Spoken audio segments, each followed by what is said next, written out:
Let us know when we're recording. I don't know who put the pre-show. I've been recording the whole time. Oh, on what? Oh, okay. Yeah. I forgot that was a thing now. Yeah.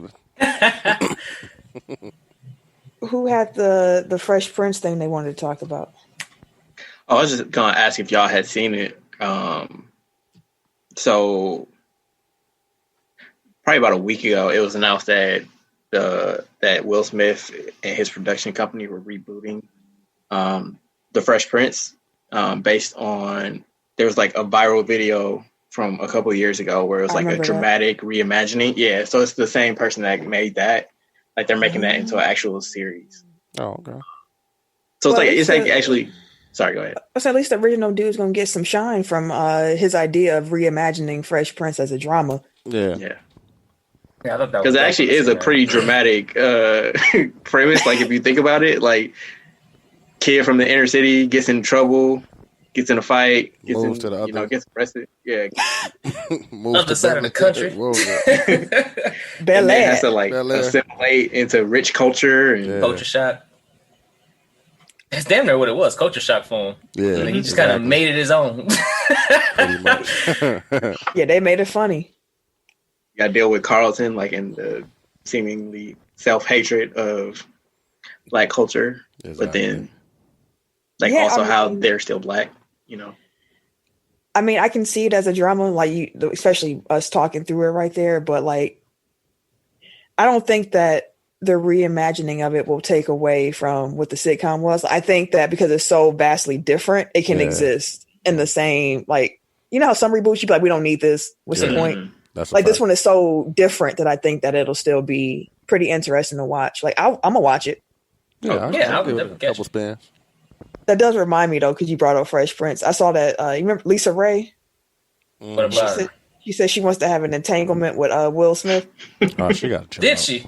Yeah, man. Like, just came out and said she wanted to have an entanglement. She got to chill out. You would have to chill out. Like, someone asked her. What people do. So she was on a podcast and they asked her like, you know, who would you be interested in dating or whatever? And she was like, Will Smith.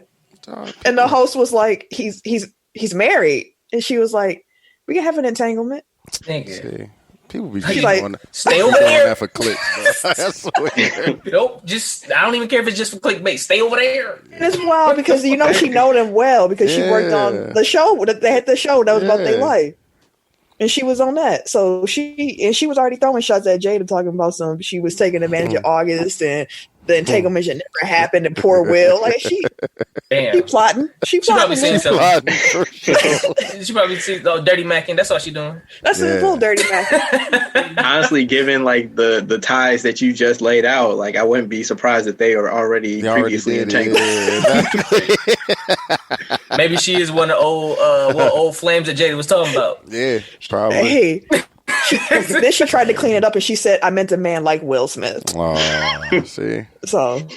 Married to Jada Smith, Willow and Jaden. Something wrong with people, though. I swear. It is. Niggas is bold now. Just come out talking all friendly about somebody's husband and wife and shit. That's that coronavirus. Like, could you imagine someone just go on air talking about your spouse? Like, that's what I'm pulling out. What? No, that's a fact. As far as I'm concerned, good luck. ain't no behind the scenes conversations that we about to talk about. Ain't nothing to talk about after that. You said all you have to say on air. Don't disrespect my marriage on air like that. That's a fact. But yeah, let's get into the show before I get angry thinking about a situation that ain't ever even happened before. My blood pressure rising, fam. How dare you?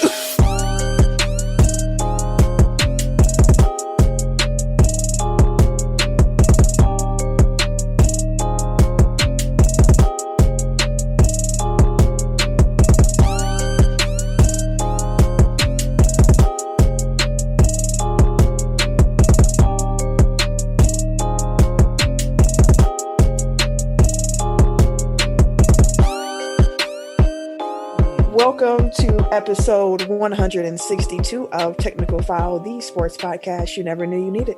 And it's your boy TIMKINZ, the number 3, aka Ass Ketchum, aka Mr. Give It To Me. Voice sound a little bit different this week. I get it. I get the pitch right.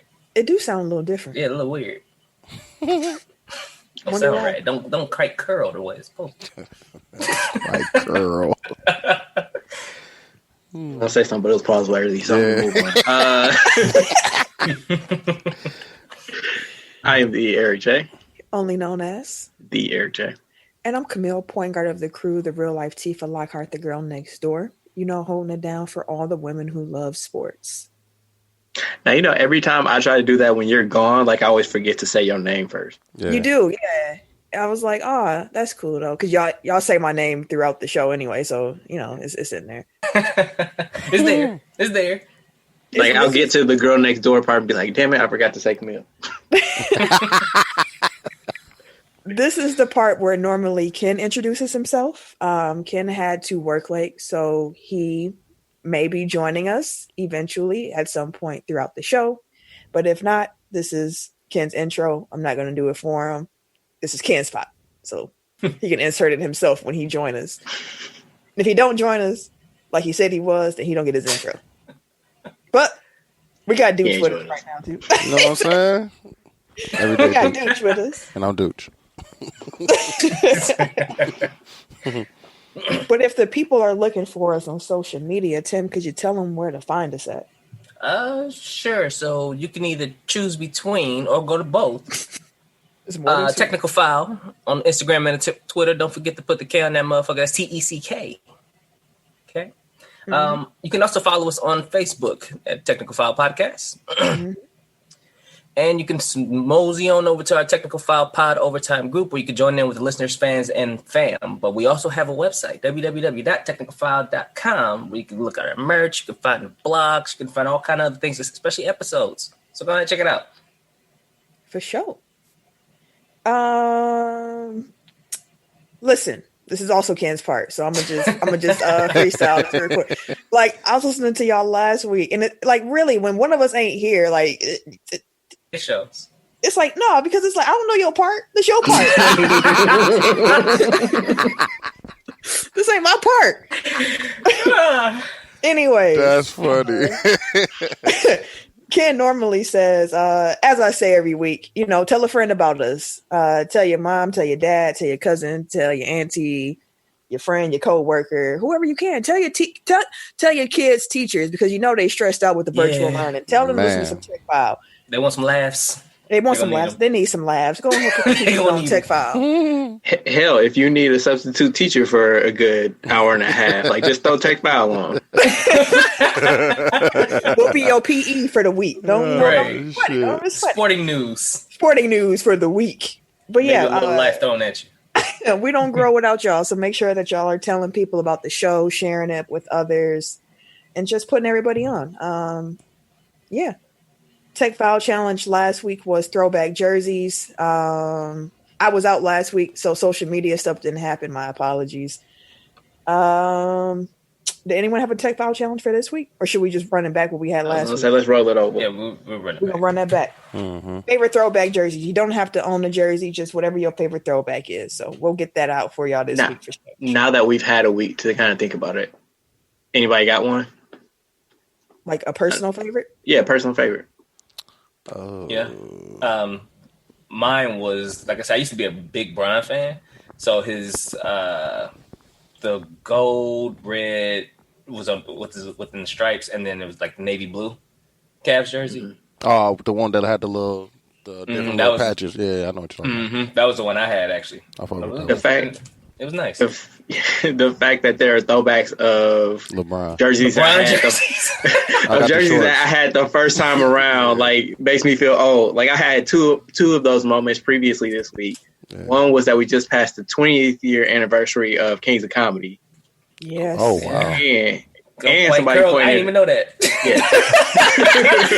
White curl. I didn't even realize that. So now we got to use King of Comedy jokes throughout this episode. Just throw them in there. Yeah, that's crazy. Sure. But the other one was that we just passed 10 years since No Hands was released. I'm like, there's no way. And now, wow.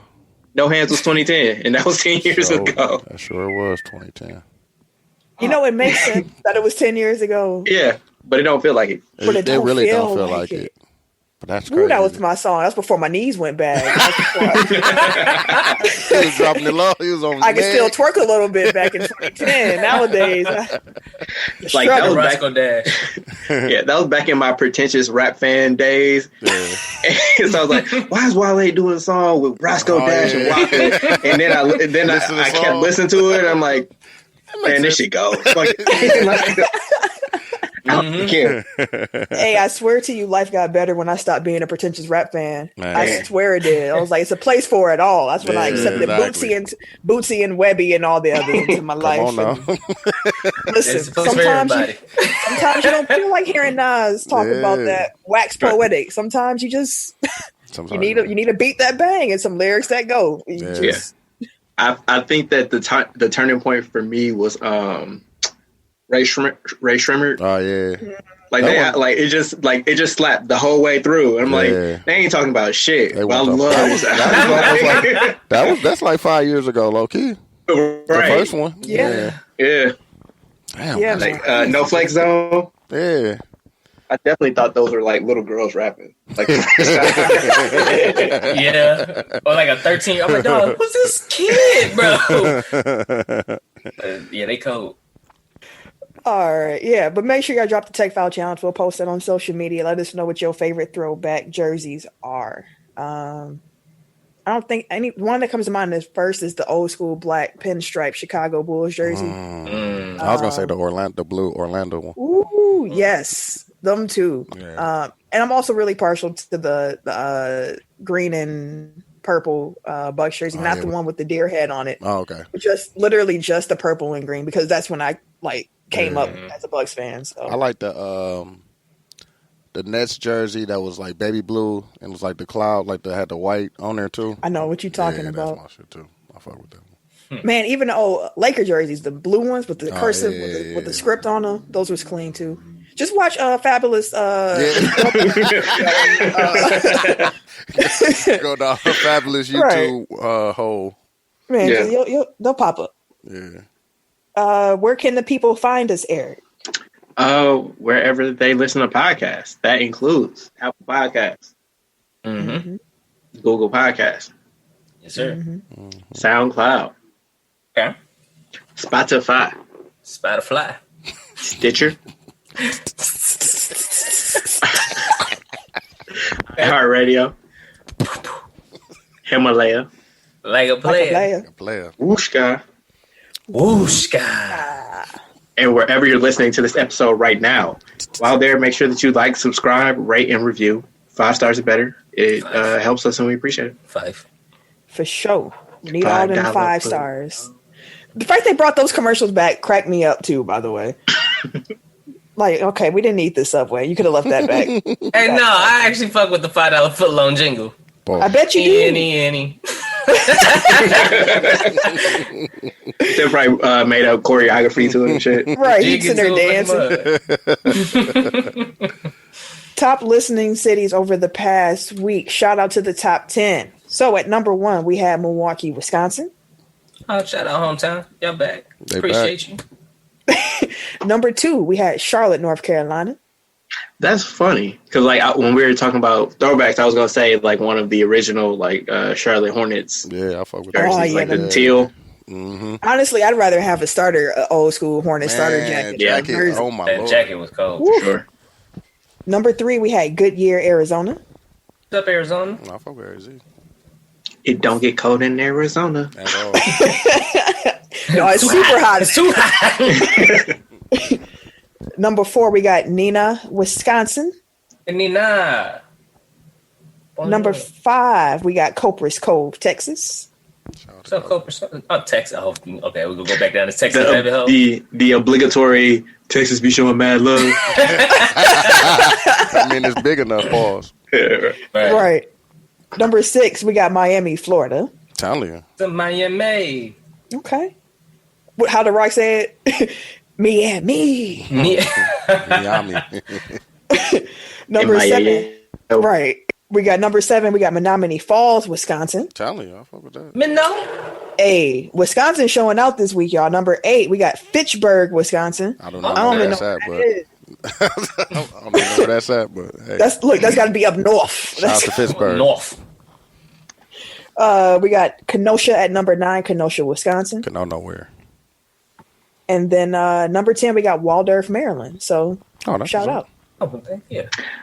Fitchburg is just south of Madison. Oh, okay.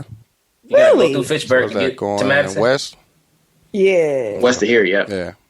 See, man, how people be looking at the United States when they from like California and New York is how I look at Wisconsin as somebody from Milwaukee. Mm-hmm. Like anything. I go off the lake. I know the lake Swear. is east, and then go from there. And anything like north of, honestly, too far north of here, like if it's more than 30 minutes north of Milwaukee, like you up north. Like I don't, Yeah, I can't. Like if it's north of Menominee Falls, like Camille's never heard of it. Sorry. That's a fact. Unless I drove past your city on the way to Green Bay before, in which case I'm like, oh yeah. On the real. International listeners include Belgium and Spain, so shout out to y'all Tell me. listening overseas. Thank you. Appreciate you. Can't All wait right. till they open the gates up so we can go. Man, if Motherfucker Zach right. all right, let's get into the topics of the week. We got a lot of NBA news for y'all this week. Sprinkled in some MLB, some NFL transactions, but yeah, it's going to be NBA heavy for y'all. Some Summerslam previews, but hope y'all ready for some basketball news because as a Bucks fan, let me tell y'all, I ain't. But let's do it.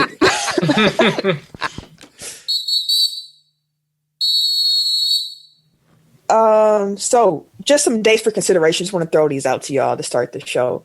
Next week, the week of August 23rd, which is also Kobe's birthday, the 23rd, it's going to be Mamba Week at Nike. And then actually on the 24th of August, 8/24, that's going to be Kobe Bryant Day in Orange County, California. So a Mamba Week. We might have to do some Mamba content next week, y'all. Yeah, for sure. Like part of Nike's thing is they're releasing, I think, 5 pairs of Kobe sneakers. And they have this cold jersey. Like it's like a black and yellow Lakers jersey and it has 8 on the front, 24 on the back. Yeah. Yeah, I think it's like snake print, not snake print, but like it looks snake print. Definitely saying that. That sounds smooth. I'm gonna look that up. Oh, so that sounds dope. Don't it? I wouldn't like. I don't wear $9, jerseys and whatnot. But that Kobe one Might slap. might have to, come on into the collection. The NBA is planning to hold the draft lottery virtually on the 20th, Eric's birthday. Shout out Eric, birthday week. This is your birthday podcast. When we get to playoff talk, I'll have I'll give my birthday wish. Oh, okay. Well, let me just tell you this before we get there, because I'm sure that your wish is similar to the wish that I had last year on my birthday. And Bucks ain't won since in the playoffs. So, anyways, we're not talking about them yet. So all 14 team representatives will be appearing via a virtual display. Now, just some things to keep in mind while they do while they go through it. I'm laughing at Tim drinking cranberry juice out the bottle. Trifling. You can't get him in trouble with Sam and shit. It's gonna be gone by the time you find out.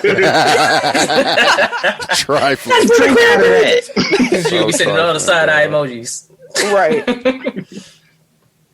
So the Grizzlies actually owe their pick to the Celtics if it falls outside the top 6 this season. And that's looking very likely. So it's most likely that Boston's going to get the pick probably at number 14, since the Grizzlies have just like a 2.4 chance of jumping into the top 4 and keeping their selection this season. So yeah, actually, I think that Memphis is happy with that, because if it doesn't roll over this year, then it becomes unprotected, I believe, next year. Mm-hmm. So if they have to give up like a late lottery pick this year in a down draft, so be it. Whereas like next year, there's a chance for regression with all the other West teams getting stronger. Mm-hmm. And like you may be giving up potentially a better pick. So like Boston didn't want it this year. Like they were kind of hoping, And the Warriors, they're guaranteed to have a top 5 pick and a 40% chance of landing in the top 3. But my question to y'all is, do y'all think that they actually keep this pick or will they trade it? Because keep in mind that the Warriors also have a $17.2 million trade exemption.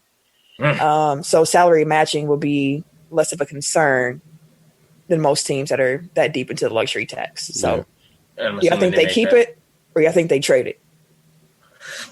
I think they probably traded and use that exception to pick up somebody big.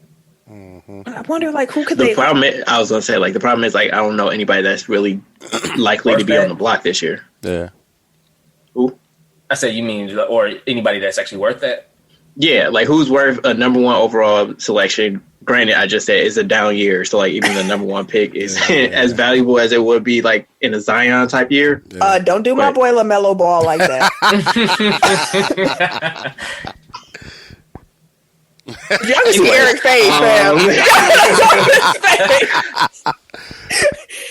I'm gonna just leave that alone. Yeah, so I know that the pipe dream is obviously that the Bucks flame out and that the Warriors can trade for Giannis. But first of all, Warriors fans, doesn't nobody want no goddamn Andrew Wiggins, like, or Draymond Green. Like, they're like, unless y'all giving up Steph, like, don't come talk to me. Yeah. Yeah. And really, Steph for Giannis ain't even fair, but. Not all. Yeah.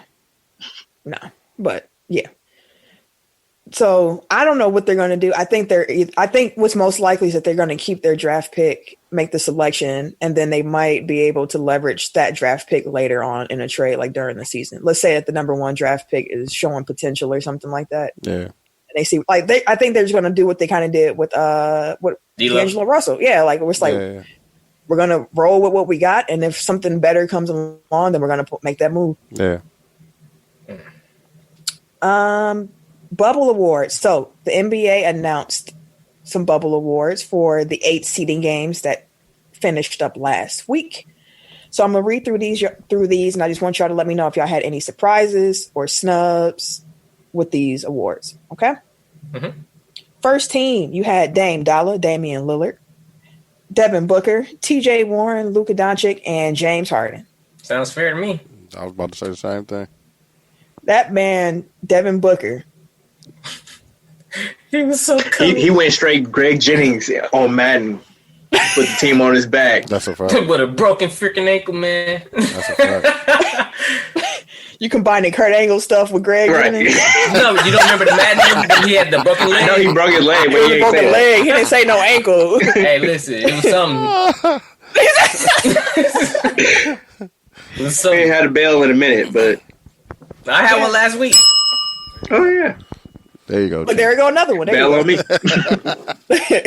Second team was Giannis Antetokounmpo, Kawhi Leonard, Kristaps Porzingis, Karis LeVert, and Michael Porter Jr. I agree with that one. I don't have any complaints about who they selected for the first or second team. Mm-hmm. All 10 of them dudes was, man, Kristaps Porzingis. Dude, he's playing like he used to. Like, he was always playing better. No, he's playing better. He's He's whooping. But like he's fulfilling that potential. Like, they was putting him on Giannis level for a while before he got hurt. Yeah. Okay, like, ease up, my guy. No, they weren't. But you know that. Right. You know that. They were calling him a unicorn just like that. They was like, guys like Giannis, Embiid, and Porzingis are freaking the unicorns. They were the 3 unicorns. And he's fulfilling that potential with the unicorn despite his injury. So he's playing the way I thought he would. And he's like, well, back to the potential that they thought he would be. Because he used to give Giannis buckets. Like, they used to battle when he was in Detroit. Eric, I mean, not Detroit. All right, with the cap now. In New York. Yeah. Like, Porzingis, yeah. I'm happy to see that he's back to being healthy. He's stronger than he was previously. I mean, this season was the first time he hooped in, what was it, like, over a year? 20 months? Yeah. So a year and a half, pretty much. Over a year and a half. So, like, to see him out there flourishing the way he has been dope. We're going to talk about his bogus ejection from game 1. I will say, like not to throw salt on it, but, like, he is ridiculously weak in the post. Like, that's one thing that he needs to work on. Seriously. Like, they can put a guard on him and he's still not even, like, he's not getting position at all. And it was crazy. Like I said, like, he's stronger now than he was before, but still gets beat. Like, he got some more work that he can improve on, but, like, he's at a place where he offensively, that man is a monster. He's unconscious too. Yeah. That boy Luka cold, boy. Man. The MVP of the bubble seeding games was Dame DOLLA. Another one who put the team on his back, as Tim said, he had a broken ankle. Let it back. And then coach was Phoenix Monty Williams, which Phoenix went 8-0 in the bubble, and they still didn't make the playoffs. That's crazy. How do y'all feel that they didn't make the playoffs after being undefeated in the bubble? Should have did in the regular season.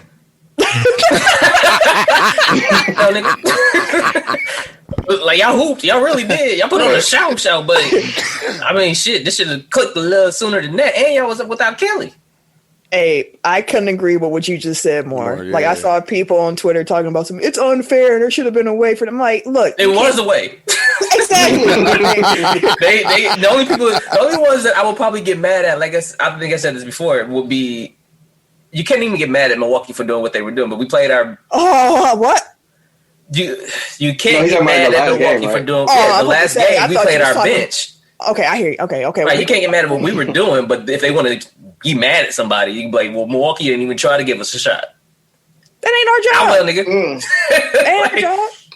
Right, that's what I'm like. They ain't our responsibility for y'all to get in the playoffs. It's like if you skip class all semester and then you come in and get 100 on the final, but your grade was like a 42 coming in, like you still gonna fail. Like you just got up to a 62. That's a fact. Man, I couldn't agree more. So since we talking playoffs and whatnot, let's just talk about the playoffs so far. Now, go ahead. Really quick. Last week we had a discussion about bubble MVP, and none of us remembered to bring up Dame Lillard, but definitely like that was deserved 100%. Yeah. That man went crazy. Sure. For sure. And if it wasn't Dame, then I think it would have had to be Book. Yeah. Right. But yeah, and if it was like anybody on the first team, TJ Warren seems still weird to say like you the bubble MVP, but he was hoping. But it's weird. Like you look at the first team and TJ Warren's on it. Like Yeah. Shit. Hey, I can't deny it though. But so the way we had this set up for the rundown is that we had the Western Conference first. We're gonna split up our playoff talk. We're gonna do one conference now, one conference a little bit later on in the show. We had the Western Conference up first because, hey, we were just talking about Portland or Phoenix and all that stuff in Portland. So why not keep going with the West? But Ken's not here yet. Should we switch the order? Hey, look, should we switch the order and do Eastern Conference first and then do the Western when we're going to do the Eastern so that if Ken joins us, he can talk about his Lakers? Or should we continue in the order that we already previously established? They played today, right? Or they played yesterday? Lakers are playing right now. Right now? Okay. Lakers play at 8. Houston, Oklahoma City is finishing up right now. Okay. So, gentlemen, East or West? East. I don't think it's going to make much of a difference. I don't think it's going to make much of a difference because that man ain't joining us, and he ain't gonna listen, so I don't even have to worry about that either. Jeez Louise, not the whole bus now. Leave the bus parked first. Damn, motherfucker came in 80 miles an hour. No, he backed up. Went over again. Am I wrong though? I'm hoping so. Let's do East. Let's do East. I got faith in my boy. Let's do East. Oh, you gotta have faith. I can climb a mountain. Come on, Ken. You gotta join in, bro. Yeah, man. Come on. That's also side note. Tim sings that when we play 2K. Like if you shoot a shot and you don't think it, like I'd be like, oh, that's off, and then go in, they can't, and then all you hear is Tim. Oh, you gotta have faith. Every time. Oh, shit. Every time. Just saying. You gotta have some all right. sometimes. So as we go through the Eastern Conference playoff, we're just going to talk about the series. Something I want y'all to keep in mind as we go through it. I just want y'all to let me know once we get to that conference or that series, which one do you think has the most upset potential? Who has the most favorable matchups and who got the worst matchup? So just general overarching questions to consider while we go through the series. So, and listener note, we are recording this at 7:30 p.m. on Tuesday. So like I said, games are still in progress or haven't tipped off yet. So if you're listening, Well, that didn't happen. We ain't get there yet. Like, We ain't there yet. Y'all got more information than we have to work off of right now. So. Yeah, exactly. Tis a fact. Okay, so we'll just nervous. start here. We'll start here. Milwaukee, Orlando. So game 1 was today. Milwaukee is down in that series 0-1.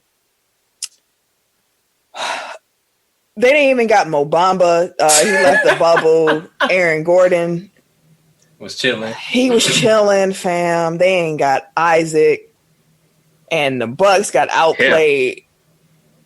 They don't even have MCW. Man, MCW's on the sideline chilling. And we got smacked, fam. Smacked in our mouths.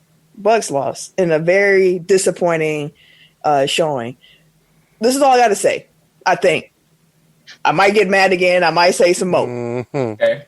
But right now, what I want to say is that when I was on Locked On Bucks, one thing that I pointed out about their play in the bubble was that it has been sloppy and inconsistent, and they showed a lack of effort. This was before, like this was weeks ago. Yeah, like that was weeks ago, motherfucker. And they have shown us the exact same thing game after game, with a few exceptions where they turned it on for a little bit. And people were coming into this talking about some switch being flipped, and I kept saying the Bucks ain't good enough to have a switch. They have not won nothing to be like, yeah, we got a switch. We can just turn that on. Yeah. Like, no, y'all ain't LeBron's. Like, no, LeBron was at the finals 8 years in a row. Was it 8, 9? I'm still nervous. If he's I was gonna say, like, he ain't flipped this quick. Like, I feel like he been flipping, just the lights ain't come on yet. But like the Bucks have, that's the most disappointing thing, because this was a team that prided itself on just outplaying you. Like, they came every game hard, a lot of effort. They're making so many sloppy mistakes. They're overhelping on defense. They're leaving shooters open because of the overhelp. They're turning the ball over on offense. Jesus Louise, they're playing, like, I hate to use Jason Kidd wording, but like literally it is energy and effort. Like, it's energy and effort. They need to play with a sense of urgency. They came out acting like it was a regular season game. Just chilling, bro. Yeah. Only the Magic knew that it was a playoff game. Now, I'm not going to pull the panic trigger yet, although they have given people reason to do so. I think if there were Bucks fans who have been watching throughout the bubble and they're concerned, I think that those concerns are well-founded, because I don't know what more they need. But maybe they need to get punched in the mouth today to wake up, because now they're going to get slandered. Rightfully so. Yeah. They finna get lambasted all over this month. I'm already seeing it. It's already happened. I had to close my phone because it was all well deserved, and I couldn't. You can't say nothing. Like, it's like, they look terrible. They look terrible. They was getting cooked by niggas I didn't even know was in the league. I was like, who was that? Right, Gary Clark giving them buckets. Gary Clark was smacking them up, dog. Wait, so for our FanDuel stuff, I said earlier, DJ Augustine be hooping. When it hit the playoff, that dude he flips a switch. DJ Augustine be hooping. It is wild to say DJ Augustine be hooping. he be hooping in the play. He was part of the reason. He was busting our ass. I guess if there are panicked Bucks fans right now, to reel you back in, I would say, one, this game kind of reminded me of Game 1 against Boston last year, where I'm surprised you didn't say Game 1 Magic Raptors last year, because they're completely different. Yeah, I mean, I was just gonna say, like, for as a production note, like, that also happened last year. But like you said, like, it was like completely different. Like, that was just DJ Augustine, of all people, got hot as fuck and just like torched them. But yeah, like, the Bucks were horrible Game 1 against Boston last year on their home court.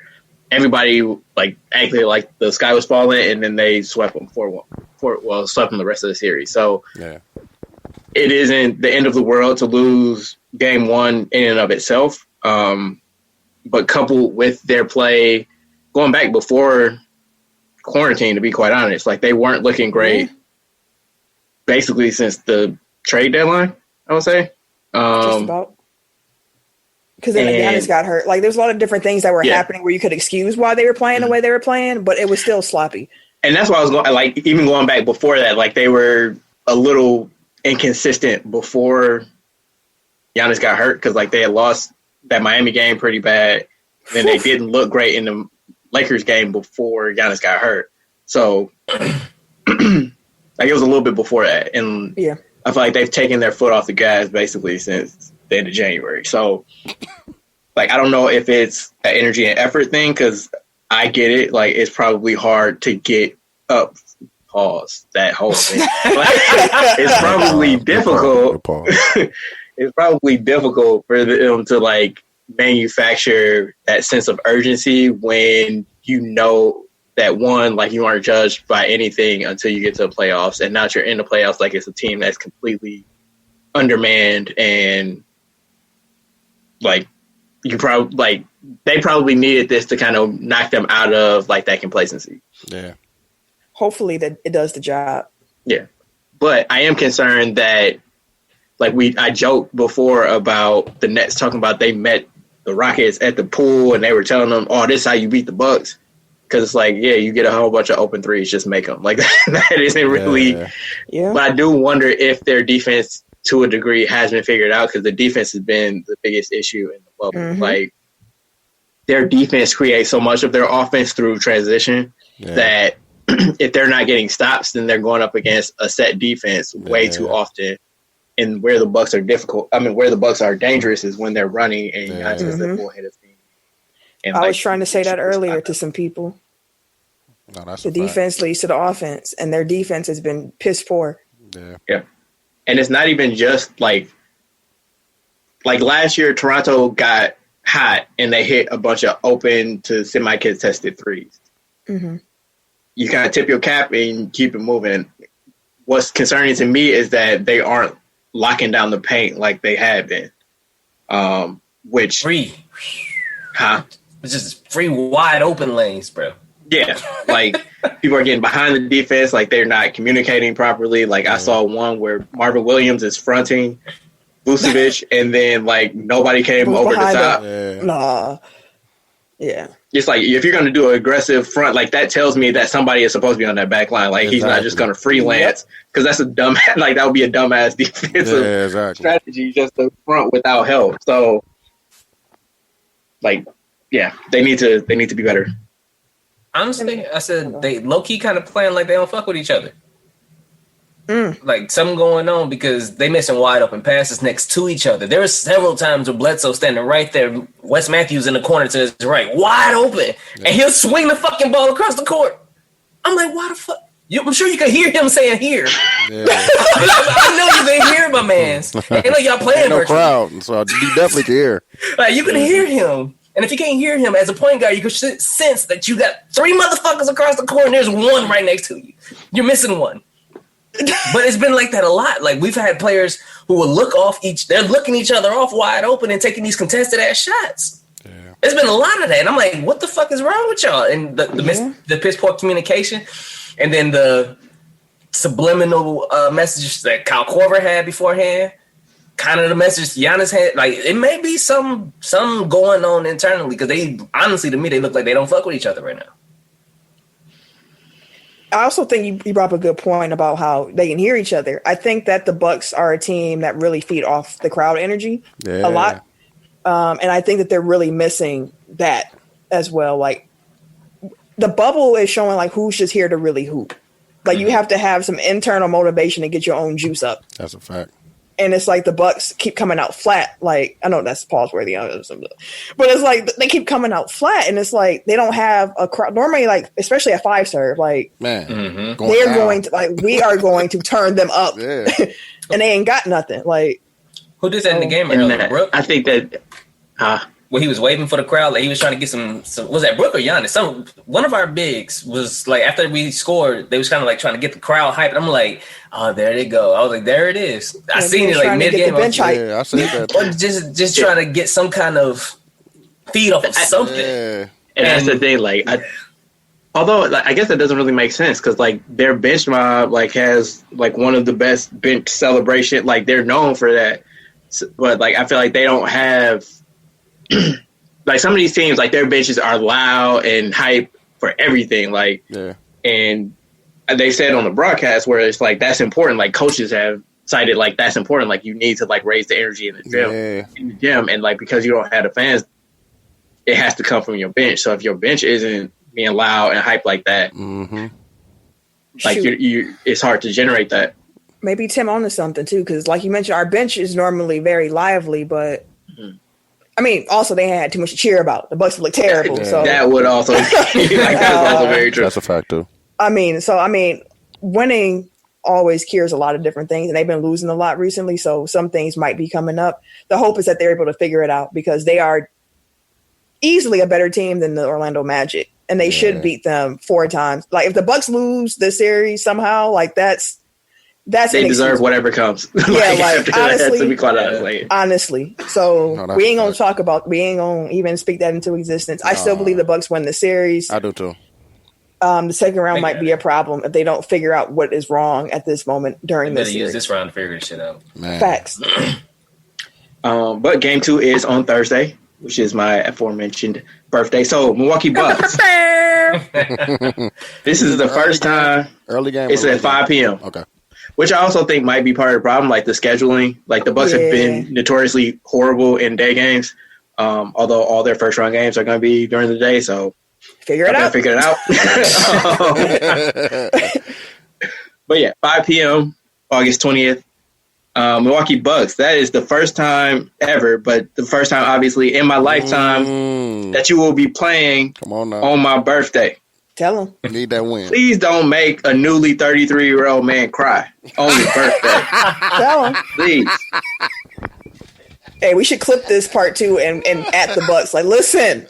Don't do it. Don't make this man cry on his birthday. Like, if y'all go down 0-2 to the Orlando Magic. Yeah. I don't want to know what that reality is like. Honestly. Just put it that way. Hey. We in the same because I wouldn't want to come on the show next week. He go call in. I'm gonna have to figure something out. I'm gonna have to work or something. I'm gonna have to babysit. I'm gonna have to wait. The Laker game is gonna come on. Yes, sir. Giannis, I have purchased 4 pairs of your tennis shoes in the last month. You owe me, bro. Yeah, man. I need this. Turn it up, y'all. Yeah, Turn it up. Okay. I don't want to blame 2020, but 2020 has been on some bullshit. This would be the cap. Well, no, November, whatever would be the cap, but this would be a close second. Honestly, like we got to add it to the list of things that would have gone wrong this year. So, let's move into a different series. We've spent enough time thinking of alternate realities. I would be much more surprised if they lost game 2 than I would if they swept the rest of the series. So I'm confident that they'll be fine. They have a margin for error. Like you said, they just kind of need to get things figured out now so that when they go up against more talented teams, they're ready. Mm-hmm. Facts. Okay. Toronto and Brooklyn is our other series in the East. Toronto is up in that series as we record 1-0. It was a wire to wire. Like Toronto just looked good from beginning to end. Fred VanVleet out here. He's like, man, like honestly, before the season, I was like, okay, Toronto is the biggest threat to the Bucks in the East. And then watching them in the bubble, and they came in all like together, and they had every they looked the same. Like they looked good, and they like playing with each other. Man, pause again, Granddad. But yeah, like Toronto looks really good. Like that's what I'm taking away. They look really good. We all know Brooklyn is just too undermanned to do anything with this series. Thought that about Orlando too, but they gonna fight though. Brooklyn gonna put up a fight though, because Karis LeVert again. Yeah, he was born. Greg Jennings. Yeah, like they got punched in the mouth early, but they did fight their way back to at least make it semi-respectable at times. Yeah. And VanVleet just kept shooting, and that motherfucker was just smacked. I was like, dude, it's ridiculous. Yeah. Like, just ridiculous. He was just pulling shit. I was like, dog, smack, and it was wet all net. I'm like, dog. We all agree that Toronto's winning the series, right? Yeah. I think I saw. Yeah. Is it just going to be a sweep? Yeah. I don't see why not. Yeah, they're not gonna take their foot off the gas. Yeah, sure. They kill bad teams, so they do. They do. Like they have a mediocre record against like the top tier teams, but like the below 500s, like they are unstoppable. So like it's definitely a high floor team. Defense crazy. Yeah, transitional defense crazy. Transitional offense crazy. Like like they nice. Mm-hmm. Toronto's a problem. Toronto's a real problem. Yeah, man. I'm glad they're on the other half of that bracket. Exactly. It gives us time to get our shit together and gives them time to get beat. So, because listen, they are looking great. They're right now. They are the favorite in my book out the East until Milwaukee get their shit together. I ain't going that far. Until Milwaukee get their shit together, I don't see nobody else stopping them.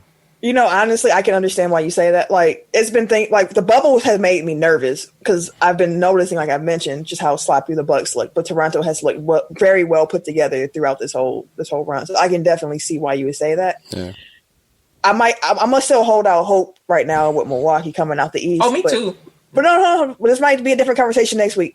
She's gonna leave it because I mean, they play Thursday, then they play Saturday, and then they play Tuesday again. Or wait, am I off? It's every other day. It's every other day. Yeah. Regardless, they'll have played a few games again before we record, so things will look different. But yeah, I could see Brooklyn could steal a game, but I don't think that's really likely. If there's going to be a sweep in the East, it's coming in that series. Yeah.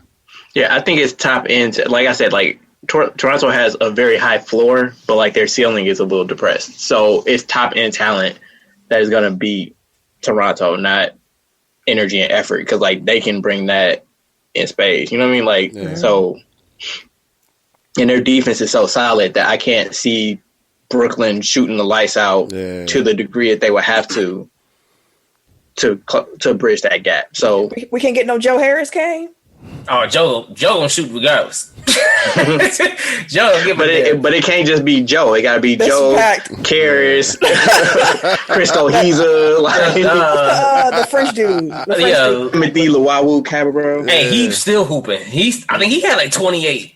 Or some I really shit liked him coming out of the draft, and he was ass in Philly. Yeah, he looks good in Brooklyn. He's been looking good in the bubble. Real quick, just because it's tweeting, and I don't want to placehold this any longer. The 8 teams that were not invited to the NBA bubble will be allowed to hold voluntary workouts in their home markets from September 14th through October 6th. They have the opportunity to add at least 5 G League players to kind of fill out their roster so they can run like 5-on-5. Oh, okay. Oh, that's dope. Yeah. So they're not letting them come to the bubble, though? No. But they're going to bubble they're going to bubble in their home markets. Okay. That makes sense. That's cool. Boston, Philly. Boston is up in that series 1-0. Unfortunately, Gordon Hayward, he got injured during that game, a grade 3 ankle sprain. They say. Is it the same ankle? What did he break last time? He had, I don't remember which leg it was. His ankle. I don't know which one it was. Oh, okay. I think it's the other one, though. But I'll check. But they said that he should be out about 4 weeks. I did some additional research. Apparently 4 weeks is an ambitious timeline for a return from a sprain of that degree. So yeah, but it might be sad. Conference finals. Yeah, what I will say is that I think Boston still has enough without Hayward to beat Philly. Second round's where it gets a little dicey then, but I think in the first round I just showed my hand. But yeah, I think Boston is going to win this series, and I think they still have enough without him, especially if Jaylen Brown and Jason Tatum can look like the young superstars they looked like in game one. They looked amazing. Yeah, so they be balling.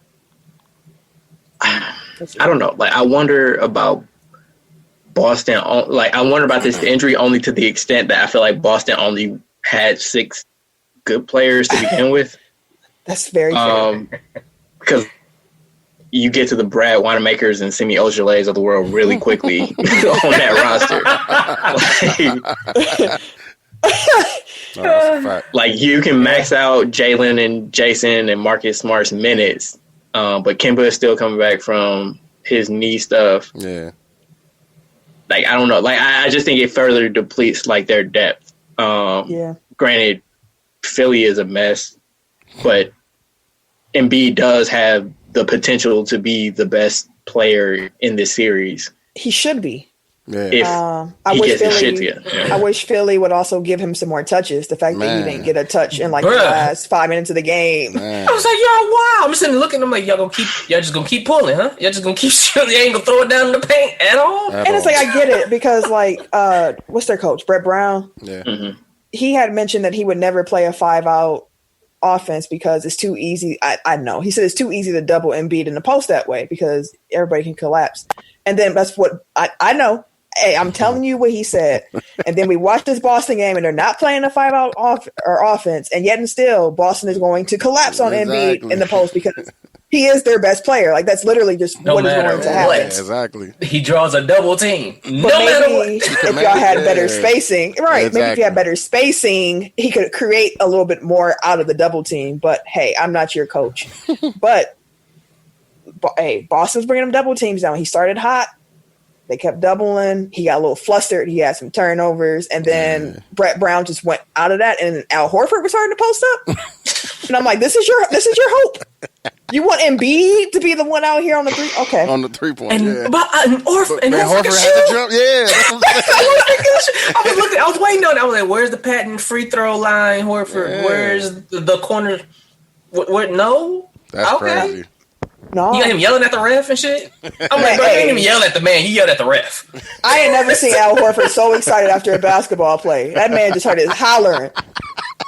Robert Williams getting under his skin. Yeah. Him and Tatum. Man. And Marcus Smart. Marcus Smart had to play him because Marcus Smart being like, we've been in practice for years. Yeah, man. exactly. I ain't worried about you, man. This nigga. Yeah, when Jaylen Brown, I think Jaylen Brown had like a jumper on him, like a fadeaway. I was like, ooh. I know he probably felt that. They had a lot of stuff going. I'll be curious to see how Jaylen Brown feels too in game 2 and going forward after he caught that knee from Embiid in his quad. Like it looks painful. Yeah.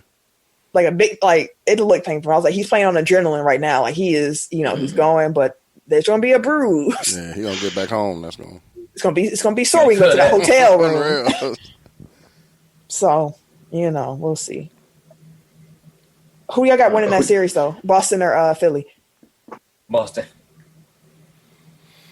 They got a little bit more firepower than anybody else on this. Well, than Philly right now. Eric, who you got? I really want to pick the upset, but I don't know. Like I don't believe in Embiid, and like the rest of the team is like wildly overrated. Like as individual pieces, like I think Horford is. He ain't done, but he's finishing up. He said he's wrapping it up. He ain't completely cooked, but he's heating up. Yeah. Tobias Harris he's just there. Yeah, like he just exists. Like I didn't even realize give you a bucket every. You said what? I said he sounds like J. Cole. Like he was. I always laugh because he looked like him. Yeah, and then he was talking. And I was like, this motherfucker even sound like Cole. I was like, damn, that's some uncanny shit. Yeah, like a chubby J. Cole. The athletic one. Yeah, that's what I meant. I don't know. Cole might give them as much as Tobias Harris is about to give them this series. So. That's the thing. Like when Bucks fans complain about Chris Middleton, it's like Tobias Harris gets paid a little bit more. So be thankful. Thank you.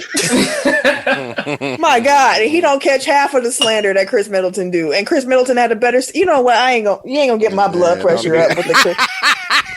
I've had too long of a day arguing about Chris Middleton, fam. She has. And that's all I've been seeing too. That's crazy. It truly is unwarranted. Like, just y'all wait. Yeah. Chris, he had one bad game. They just get on his man. Ass. I swear. All season, he had a career season. Ain't nobody had nothing to say. Man. No, they didn't want to give it to him. They still didn't want to give it to him. Didn't want to give it to him. It don't matter to the playoffs. Yeah. And now they're here. The playoffs here. Look at them. But the whole team, fam. They was all trash except for Giannis. Like, come on, man. Yeah, he had one bad game. They got on his ass. Man, y'all ain't. Nah, I can't do this conversation again. I'm not getting my blood pressure back up. No, you're right. But anyway, I got Boston, but I do think it will be a competitive series. especially now that Gordon Hayward is out. Like I said, like I just think that compromises Boston's depth to a degree. I could see it going 7. Yeah, I could, like, especially if Tobias Harris does like take more of an aggressive, more of an aggressive scoring role, because they just need someone else to get buckets. Like, they're really missing Jimmy Butler and what he did for them last year, because that's a fact. Jimmy just went and got it. He didn't care. He was like, I don't care if you're mad about it or not, but I'm gonna get it. Yeah. And they ain't got nobody who's built like that right now. Jimmy just wanted to win, bro. You know, I fuck what you talking about. I just try to get this dub. Kind of like Dame. Yeah, like, be mad later. Enjoy this dub. Be mad with this dub. I think I'm you gonna hate me, but we gonna win. Yeah. Yep. And then the last series in the East to discuss, you got Jimmy. Right, you got Indy and Miami. Miami went up 1-0 in this series today. TJ Warren's actually playing through plantar fasciitis. Man, that light is bright.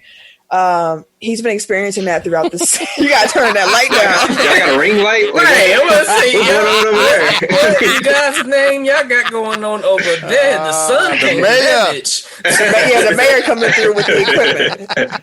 I said, it's getting a little dark. That motherfucker aura just lit the room up. He came through with the Rick James aura. Jesus Christ. He came in the room and it lit up. Give it to him, baby. Like, damn, man. Fuck out of here. Nigga, we're recording.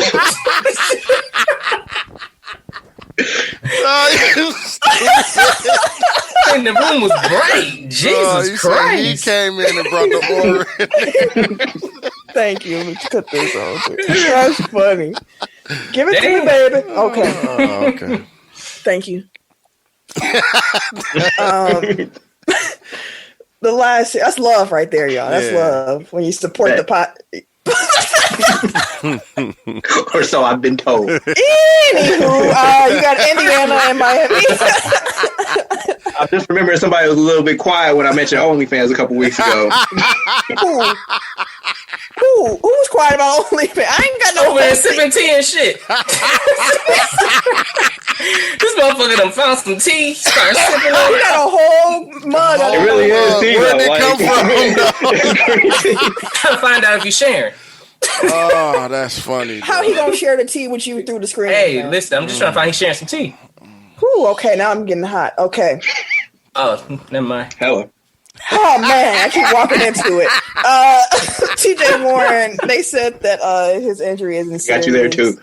And it will not prevent him from being ready. So he played today. They lost. I would have liked Indiana's chances a lot better if they were fully healthy. Not having Sabonis really hurts them. Yeah. And Oladipo, he just out there, bro. Yeah, he got sidelined during today's game. Like, I mean, he got hit in the eye. He had to go to the hospital, apparently, at halftime. So, like, he just can't catch a break at this moment. And I don't think that the Pacers have enough to keep up with Miami. Miami's defense is really good, too. Yeah. And Bam he was doing what he wanted to. But shit, Jimmy was doing what he wanted to do. Yeah.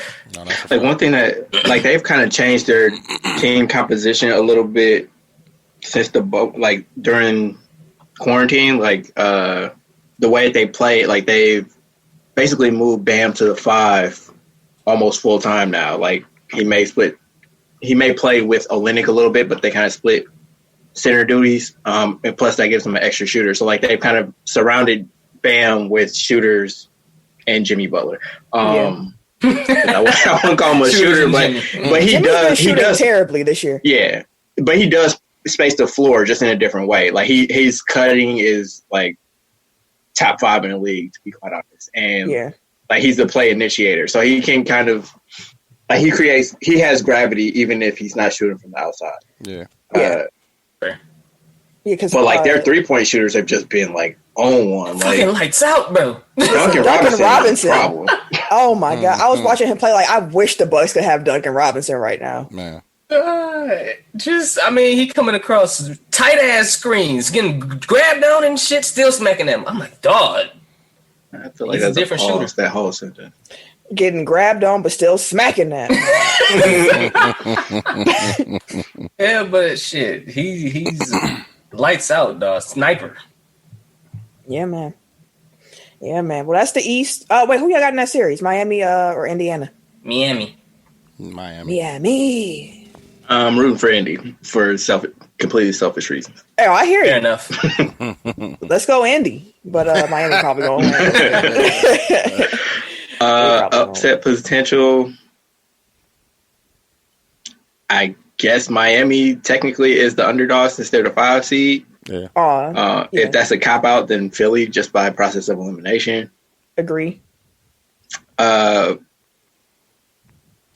don't know about favorable or worse matchups. I would say favorable though is Toronto, and like you mentioned, they just get rid of bad teams. Like this is just an easy one for them. I would have said Should be a Milwaukee layup for some teams with high seeds against these lower scorers. But that's why they put our game first. They thought, this ain't gonna be no comp. Yeah. right, everybody and their mom was like, "Hey, here you go, bro. Like, don't even watch this basketball."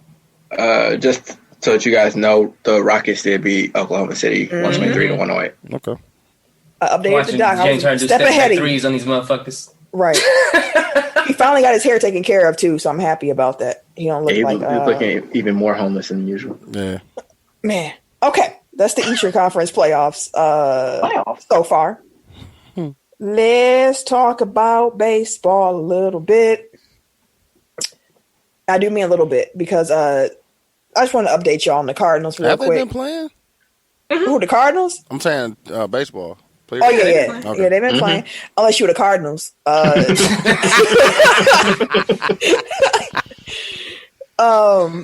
So, like, the players, because they're trying to make up as many games as possible. Yeah. And the players want additional doubleheaders to have off days. And the league's actually thinking they can still possibly get 60 games. But, like, the schedule will have to be stupid. Like, they only have, like, 30-some playing days left. They would need to have, like, 10 doubleheaders. And... and that's right. And even though the doubleheaders would be 7 innings, like that's still 14 innings. Yeah, I had to count right in a day, like 10 times, and like that's. And they want to structure it where they have it every other day, so the players can get some rest. Like they ain't gonna have no rest. Man. There ain't no rest for the weird.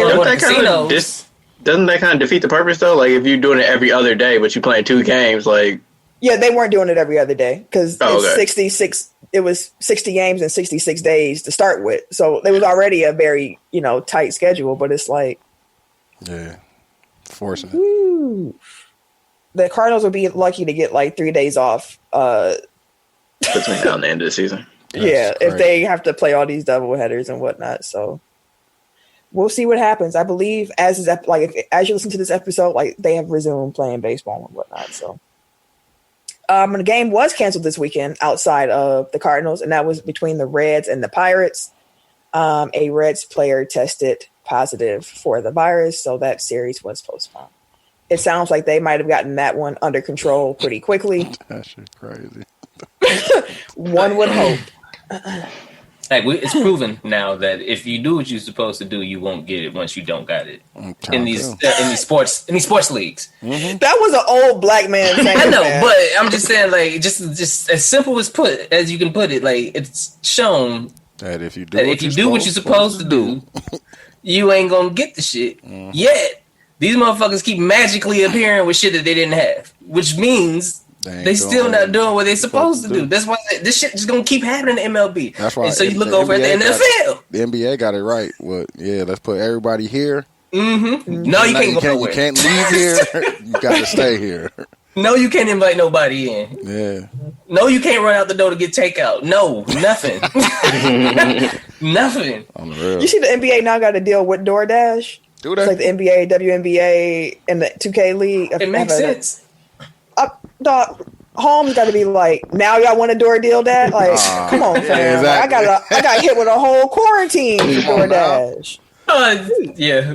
It's illegal now. They legalized it because they made money off of it. Legalize it. Legalize DoorDash. Yeah, no, if I was Holmes, I'd just be like, man, I better get my cut. Man, come on now. That was probably when DoorDash realized, we can get some publicity off of this. Mm-hmm. Right. Facts. We can get some money off of this. No, that's a fact. So sorry, I tried scanning here. Like, do we talk about the Padres and the Tatis? No, I had text y'all about it earlier. Yeah. Okay. I was asleep though. It's probably six. I'll add it as a blow the whistle at the end. Yeah, okay, cool. Yeah, cool, the cool. party. As he's doing his own music. So there was a saliva-based coronavirus test that was funded by the NBA and NBPA, and that test actually got emergency authorization from the FDA. The test is on the Saliva Direct, and it is designed for widespread public screening. The cost per sample could be as low as about $4 a pop, although the cost to consumers would be a little bit higher than that, maybe around 20. Of course, you got to make some money on it. No, 3 times though. No. Almost 5. Right. They gonna clean up if it costs $4. Like, you ain't getting this for $4. Shit. Yeah. Got me fucked up.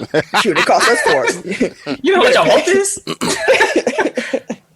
So what was happening was that Yale was administering the saliva test to a group that included NBA players and staff because they figured kind of like, y'all already getting tested every day anyway, so we'll be able to really see If it's working. Exactly. Yeah. The NBA, Yale, and the Players Association do not intend to take royalties from any use of the testing method.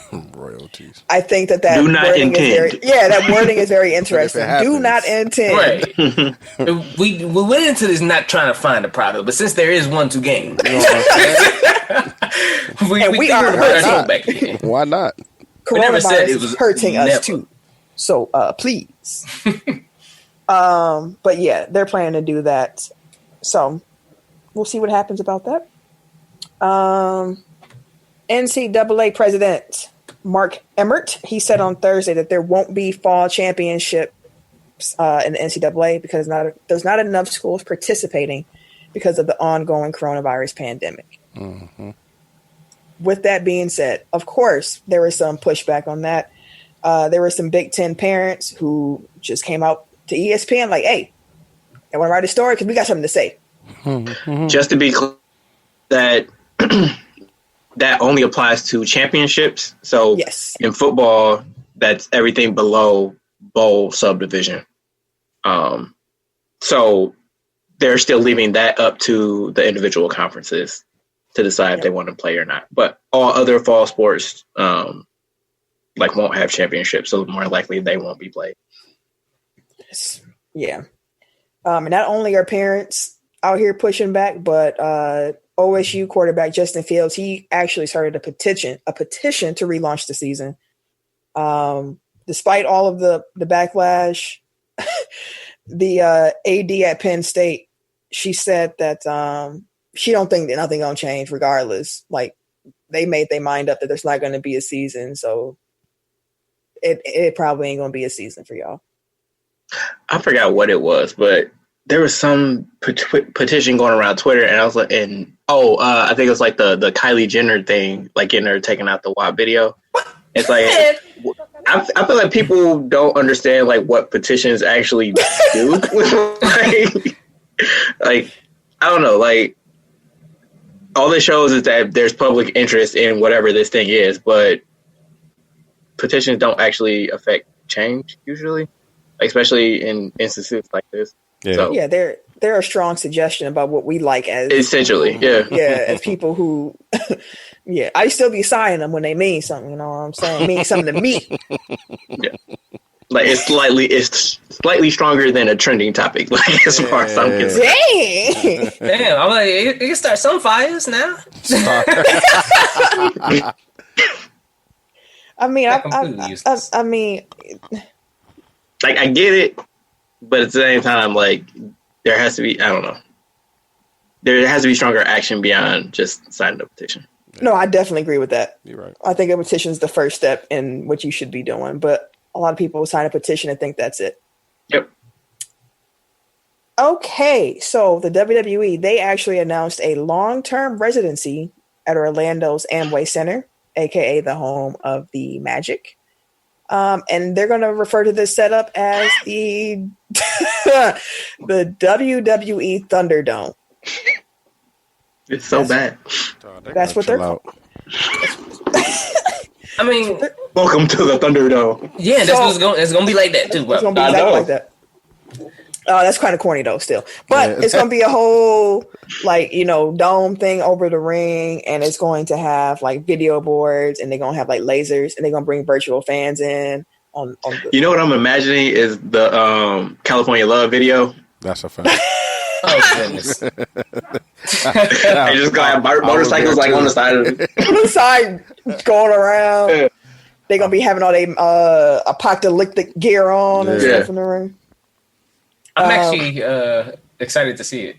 I want to see what they do with the money, because there was I forgot where I seen it at, but they was like, with the amount of money that the WWE has, the showings at the Performance Center have been subpar, to say the least, with the cash that they've so-called saved and been able to make profit off of and things like that. So moving it over to the arena, I want to see what they actually do with it, because they said they're going to have pyros in there, they're going to have lasers, they're going to have drones coming in for different camera angles and stuff like that. And their production crew typically is A1. Uh-huh. So I'm real curious to see what they can do with it. But that also shows the creativity for WWE as well, when the motherfuckers just took the NBA's concept instead of coming up with their own shit. On par with the writing for the storylines. Yeah. See, what I was actually going to say is how you were saying, like, you want to see them use the money elsewhere. I'm like, the money wasn't the problem. It's the storylines. Yeah. They need, like, putting the bad storylines in the dome ain't going to make it better. Like, it's not. Like, honestly, like, okay, like, SummerSlam is on Sunday. Also, why is SummerSlam on Sunday and then they have a whole nother pay-per-view next week? The following Sunday. Why are there two pay-per-views and two? That doesn't make any sense. With no build-up. Well, I mean, wait, what pay-per-view is the next Sunday? Payback, which is normally like which is usually 3 weeks later. Like I thought y'all just laughed. I thought y'all was talking about like NXT or something. I didn't realize it was the whole WWE pay-per-view. No, it's a lot of wrestling, bro. It's Monday Night Raw yesterday, then NXT tomorrow, SmackDown Friday, NXT TakeOver on Saturday, SummerSlam on Sunday, then Raw, NXT, SmackDown, then Payback. That's a lot of wrestling. They got to make that Thunderdome money somehow.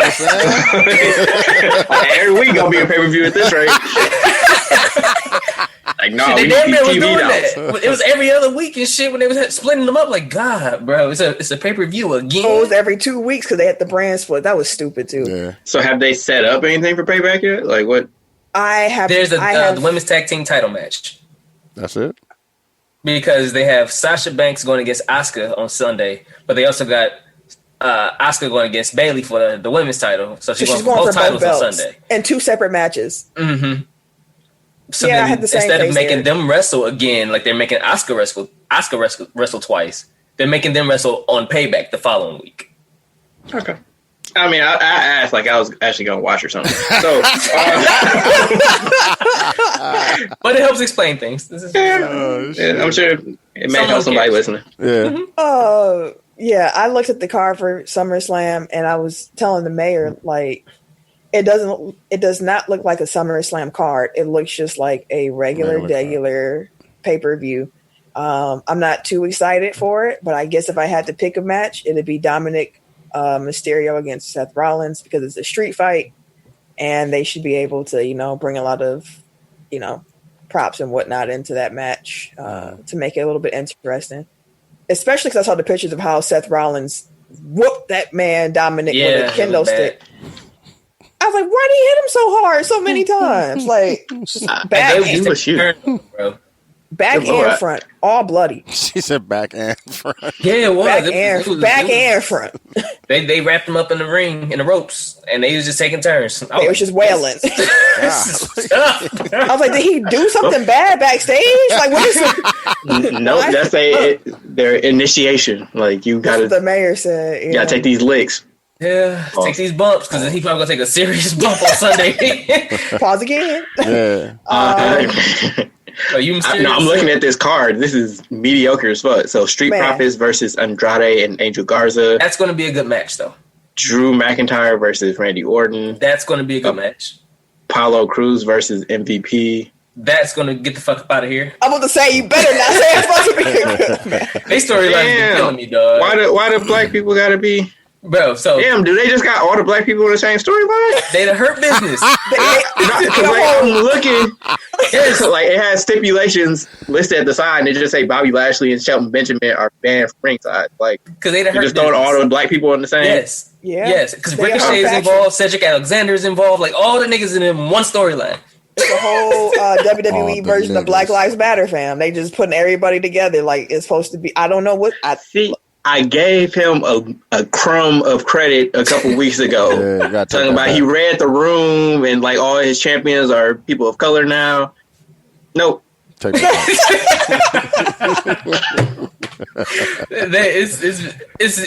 weird. It's an interesting dynamic. It was trash at first, but I can see where they trying to take it with the Raw Underground thing. But it's still kind of meh. Yeah, man. But finishing this out, so Dominic Mysterio versus Seth Rollins, as y'all mentioned, Sasha against Asuka, Bayley against Asuka, Braun Strowman against Bray Wyatt, and Mandy Rose versus Saint. That's still going on? Hopefully this hair versus hair match is the end. That shit was going on when I was still watching. And that was months ago. That was months ago, motherfucker. I was partying. Yeah, actually their storyline has been one of the better ones. Let me ask you this, though. I know Eric's going to say no. Are you going to watch SummerSlam this weekend? Yes. No.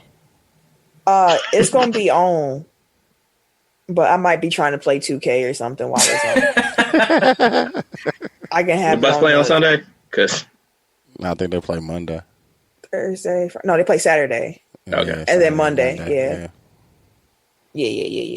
So it'll still be basketball on at some point. So. No, it definitely will. That's a fact. It's going to be some good game. There's always basketball. It definitely will be. So I ain't complaining, but goddamn. Yeah, it's actually time to go to the radio. So which one of y'all going to explain to the people? Actually, I'm going to just tell y'all what's going to be going on SummerSlam Sunday. So the pay-per-view is going to be one of them long 4-hour ones that actually starts at 6 p.m. Central Time because it's going to be 4 hours. And it's in the Thunderdome, 2 hours. But you could be watching SummerSlam or you could be watching Raptors Nets. I might pick SummerSlam over Raptors Nets. I won't lie to you. I'm actually going there. And then you end the night with Nuggets Jazz. That's the main event on Sunday night. And Sunday? I would definitely, I would definitely rather watch Nuggets. Conley ran his ass back. He's like, oh, this what we doing? That was the plan all along, fam. They said he'd be back game 3 or 4. Yeah. They already knew. Yeah. But speaking of a Western Conference player, Bubble MVP. Yeah, the Bubble MVP is our radio selection of the week. But Hall of Fame Dame. My fault. Tim, could you tell the people what the radio segment is? I got to tell people how to do my job. Yes. Yeah. Eric said you, so that's why I just kept rolling, fam. Should have been the first one that spoke about it. But anyway. This is our radio show. Snooze, you lose, bruh. We do this every week. Mm-hmm. My job as your DJ, give it to me. I hear you. Give it to me. Give me some. We put together this production meeting that we have, and we share our thoughts and opinions on how we want to break down our radio section for athletes, whether they are producers or songwriters or the actual singer themselves. You Tim that one. Hey. Him listening back to this, like, I feel vindicated. Hey, he'll be all right. He'll be all right. No, that's what I'm saying. He all right now. All my job is to get the introduction. I just wait on my turn. Let me get the ball back real quick. I'll pass it. Bounce pass. You want to bounce pass? We go. Bounce pass that motherfucker. There you go. Really? Not a closer. At all. As Tim was saying, the radio segment is a weekly segment that we do here on Tech File where we highlight the music of an athlete in some way, form, or fashion.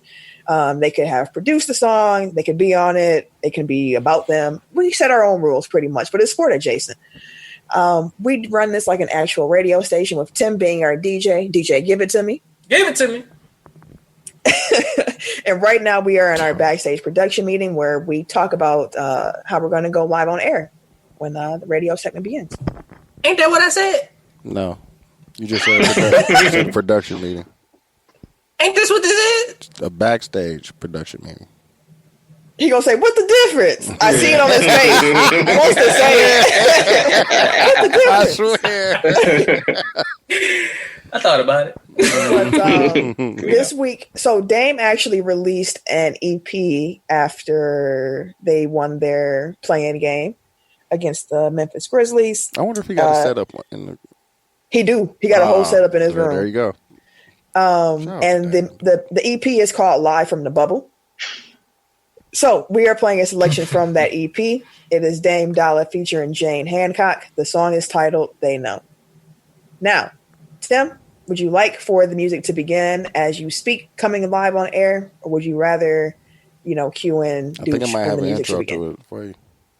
Does it? He getting his Meek Mill on?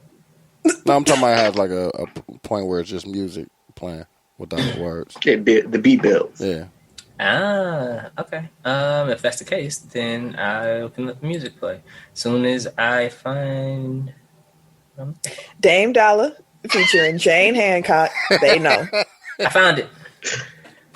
What am I here for? Pass the ball. You just dropped it, bro. She locked it up to you. Yeah. It's okay. He's about pass it again. Pass it again. Pass it again. Yeah, I tapped it back. Since Ken is not here, Eric, would you count them down to go live on air? 5, 4, 3, 2. WTECK Radio 69.9 FM, where 69 is fine. WTECK Radio 69.9 with 69 is fine. We got Dame DOLLA featuring Jane Handcock. They know. My nigga, they know me. I ain't had to sell my soul to tell them who I am. Real. Been a lot of things, but I won't be broke again. I gotta thank God for the way he let me live. Swimming pool with a crib, shit, it is what it is. They mad I got it out the mud, I kept it playing from the jump. It ain't on me, bitch, it send me oh. It's always something up my sleeve. Keep some hoes on a leash. If you know, then you know. I ain't got shit to prove, no. Energy the same in the group when I'm so low. Look, they don't make them like this no more. Shit, I been 10 toes and yo bitch been chose. Better recognize a nigga like me, cause it ain't likely for me to let you ever slight me. I've been down and bounced back. Kinda sound like he in the bubble. He sound like he in the bubble. Bust down, ice sheets, ooh they big man. I ain't had to sell my soul to get that big bag. I made my presence known, nigga, quick fast. I never press the issue, I'm a kickback. But you best believe I'm coming for that kickback. I want to say rooms are soundproof. If not, I'd be pissed off, bro. I hear rapping in the middle of the night.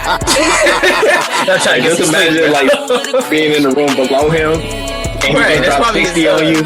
his strategy and shit. Get these bars off real quick He while you're actually sleeping. mentioned that. He said that he uses headphones, so the sound doesn't escape. Okay. And he was like, I don't yell my rap, so I'm just talking like it's not I was just saying, like, you letting the beat knock and shit. I'm like, dog, what's going on? You think he got speakers like Duke set up? That's what you sit there thinking. That's why he come out there hooping and shit. He getting well rested. In case y'all are interested, Portland's up 13-7 in the first right now. When I bite back, where I grew up, if they swing, you better fight back. That's usually my MO, but I'ma definitely feel better if the Lakers lose tonight. So. I wouldn't be surprised. Take the heat off a little bit. Yeah. Same. Talk about them. Don't talk about us. Right. You know they will. No. They gonna kill us. They still come out with the Jason Gordon. They will, but the first topic will gonna be Lakers. Yeah. The Lakers. Yeah. Like we'll just be a footnote. Like No, they gonna say how our loss is so much more embarrassing because at least Portland is like a better 8 seed. Mm-hmm. Like we gonna catch it both ways. I'm telling you, they gonna bring out Freddie, Jason, all of them. Oh Kill man, the shit out of us. Listen, they gonna bring out the Bucks hater quartet on all the sports shows, fam. We gonna hear from Perk. We gonna hear from Ryan Hollins. We gonna hear from shoot, I can't even think of some other ones, but Yeah, because I was at Max don't hate us. Stephen A. Smith gonna be yelling about how preposterous we are, fam. It's about to be terrible. you gonna bring out the We should be ashamed of ourselves. Yeah, exactly. They should be. I bet you could probably do a good Stephen A. impression, can't you, Tim? But I don't want to. No, fuck that. He gonna take your impression of him. Stealing this shit, right? The podcast out here stealing this shit. No, nigga. Hey, at least you saying where you getting it from, though. Man. Yeah, exactly. Okay, let's Proper talk citation, Western. Right, let's talk Western Conference playoffs real quick. Playoffs. I tried, Ken. I tried. That's when you were queuing. What's the old bone? I tried so hard. First up, actually, we'll hold off on the Lakers in Portland since the game is going on right now. That'll be the last one that we talk about. Give us more time. Yeah, still nervous. Clippers, Dallas. Clippers are up 1-0 in that series. So the Clippers had Montrezl Harrell back. He cleared quarantine on Monday, and he played in the game. Also thought it was really tight that the Clippers let him wear a shirt with his grandmother on it since she had just passed away. That was really tight. I like that. Interesting note. Apparently, that was only the 12th time all season that they've had their full complement of players.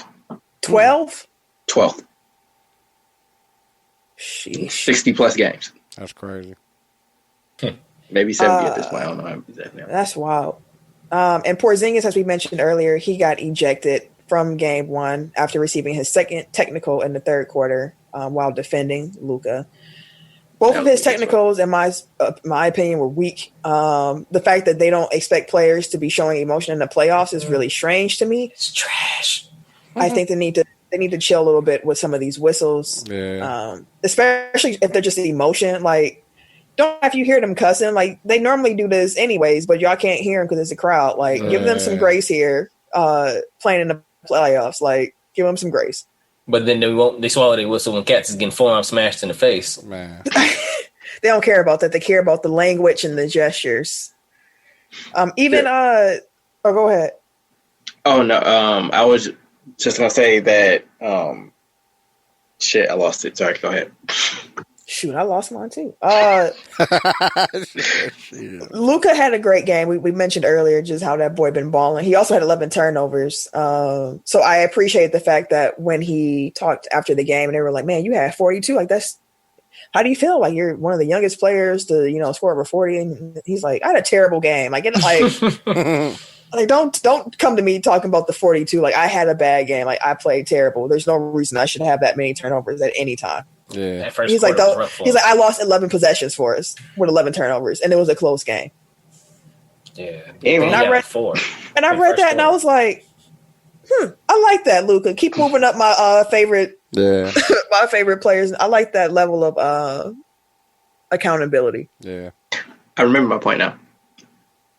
Go on. So, like, I feel like in the bubble environment, like, it's already super sterile and, like, they have to do all this to, like, manufacture, like, energy and enthusiasm for, like, both the home, like, product and the, like, just the feeling inside the gym. So, like, the fact that you're trying to legislate out passion from the game, like, you don't want them to react. You don't want them to, like, have emotion. Like, I feel like you're doing yourself a disservice. Like, let them play. Like, it's the playoffs. Like, you want this to be, like, intense. Like, you want this to be intense. Yeah, exactly. You want this to be intense. So, like, I feel like penalizing people for caring about the outcome of a play or caring about their teammates when they feel like they're in a position where they need to be protected. Like, I think that those are things that you want to encourage within reason. Like, I'm not saying let people get into fights and stuff like that, but, like, there was no chance for escalation at that point. Like, it's not like you should be able to tell when there's going to be an issue from, like, face-to-face, chest to chest, hold me back type of situation. And when it's just, like, it's just play. It's just posturing. You know what I mean? Like, so, like, I feel like there can be. I was frustrated when they brought in, like, Steve Javie or whoever it was that they brought in, like, as the Mike Pereira of the NBA.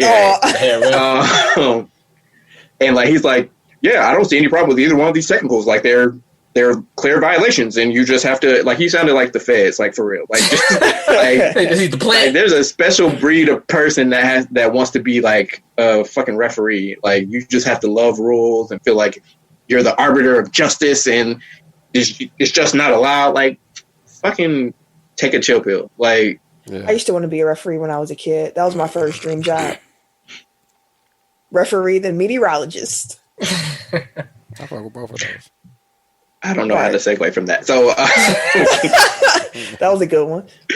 Yeah. No, I don't know. Like, I think that there should be a little bit more leeway, especially in the playoffs. Like, I feel like the playoff whistle, like, for fouls and stuff like that, like, if there's discretion, like, within that, making those types of calls, like, I feel like technicals, especially since you only get 2 of them before you're disqualified versus 6 for regular personal fouls, like, you should be even more judicious with the way that you dole those things out.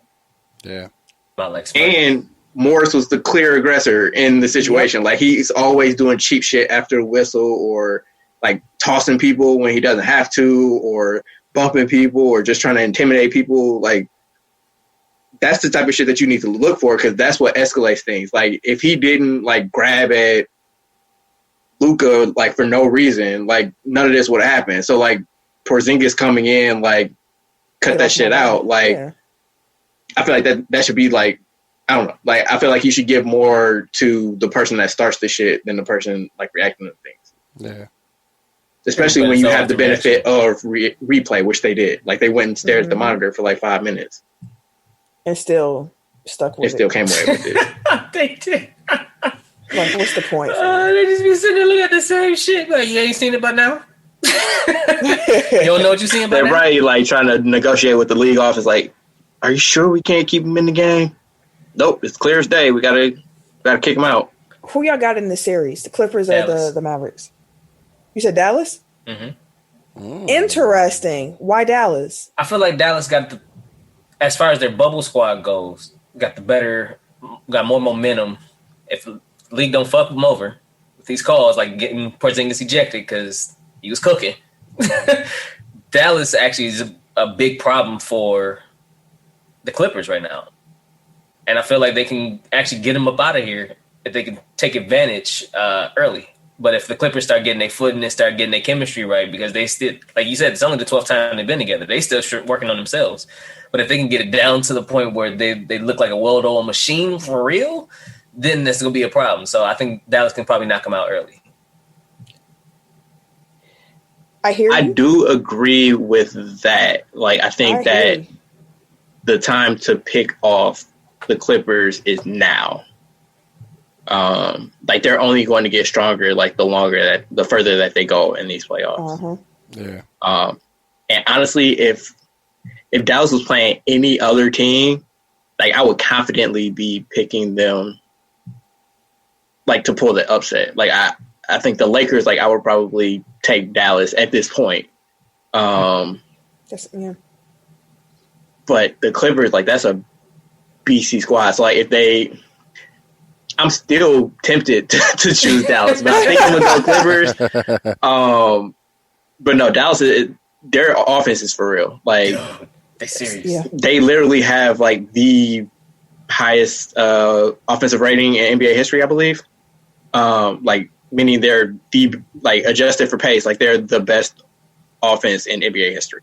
So you got Luka pulling the strings, like the puppet master he is. Yeah. And like, they showed me something like when they came out and got down like 18-2, and then fought back to take the lead by the end of the first quarter. Like, yeah, I was like, he had like 4 turnovers in like the first quarter. It was like the first 2 minutes of the game. I'm like, bro, Luka turned the ball over like a motherfucker. After that, he was just like, hold on, let me get my yo-yo out. He start maneuvering that motherfucker. Man, like, okay. I do think though that like the Clippers have adjustments to make. Like, down the stretch, they started throwing Kawhi and PG on Luka. Although Luka moved Kawhi at one point, and I was like, yeah, he was just throwing his weight around. Like, he know how to use his weight. Yeah, that's a bad boy. He cold, dog. He cold. That's what I said. I think I texted it yesterday in our group. I was like, the young talent in the NBA right now is ridiculous. Like it's gonna be wild next season to see like if these players keep progressing the way they're supposed to. Yeah, it's gonna be wild. Like with some of these teams, young talent is. Some of these squads that may look trash now is gonna look like what? Where the hell did this come from? Because some of these young cats is cold. Mm-hmm. Yeah. I'm going with the Clippers still in this series. Me too. Like I see the allure of Dallas, and I wouldn't be mad at seeing them actually win it, but I still think the Clippers. I think they're just going to get it together as more time continues to go on. Denver and Utah. They had probably the most exciting game they won in the playoffs. Denver won that game in overtime. Donovan Mitchell had 57. Like crazy. Third highest point total in NBA playoff history. Listen, I had Denver winning this series, and I feel a little bit more confident about that.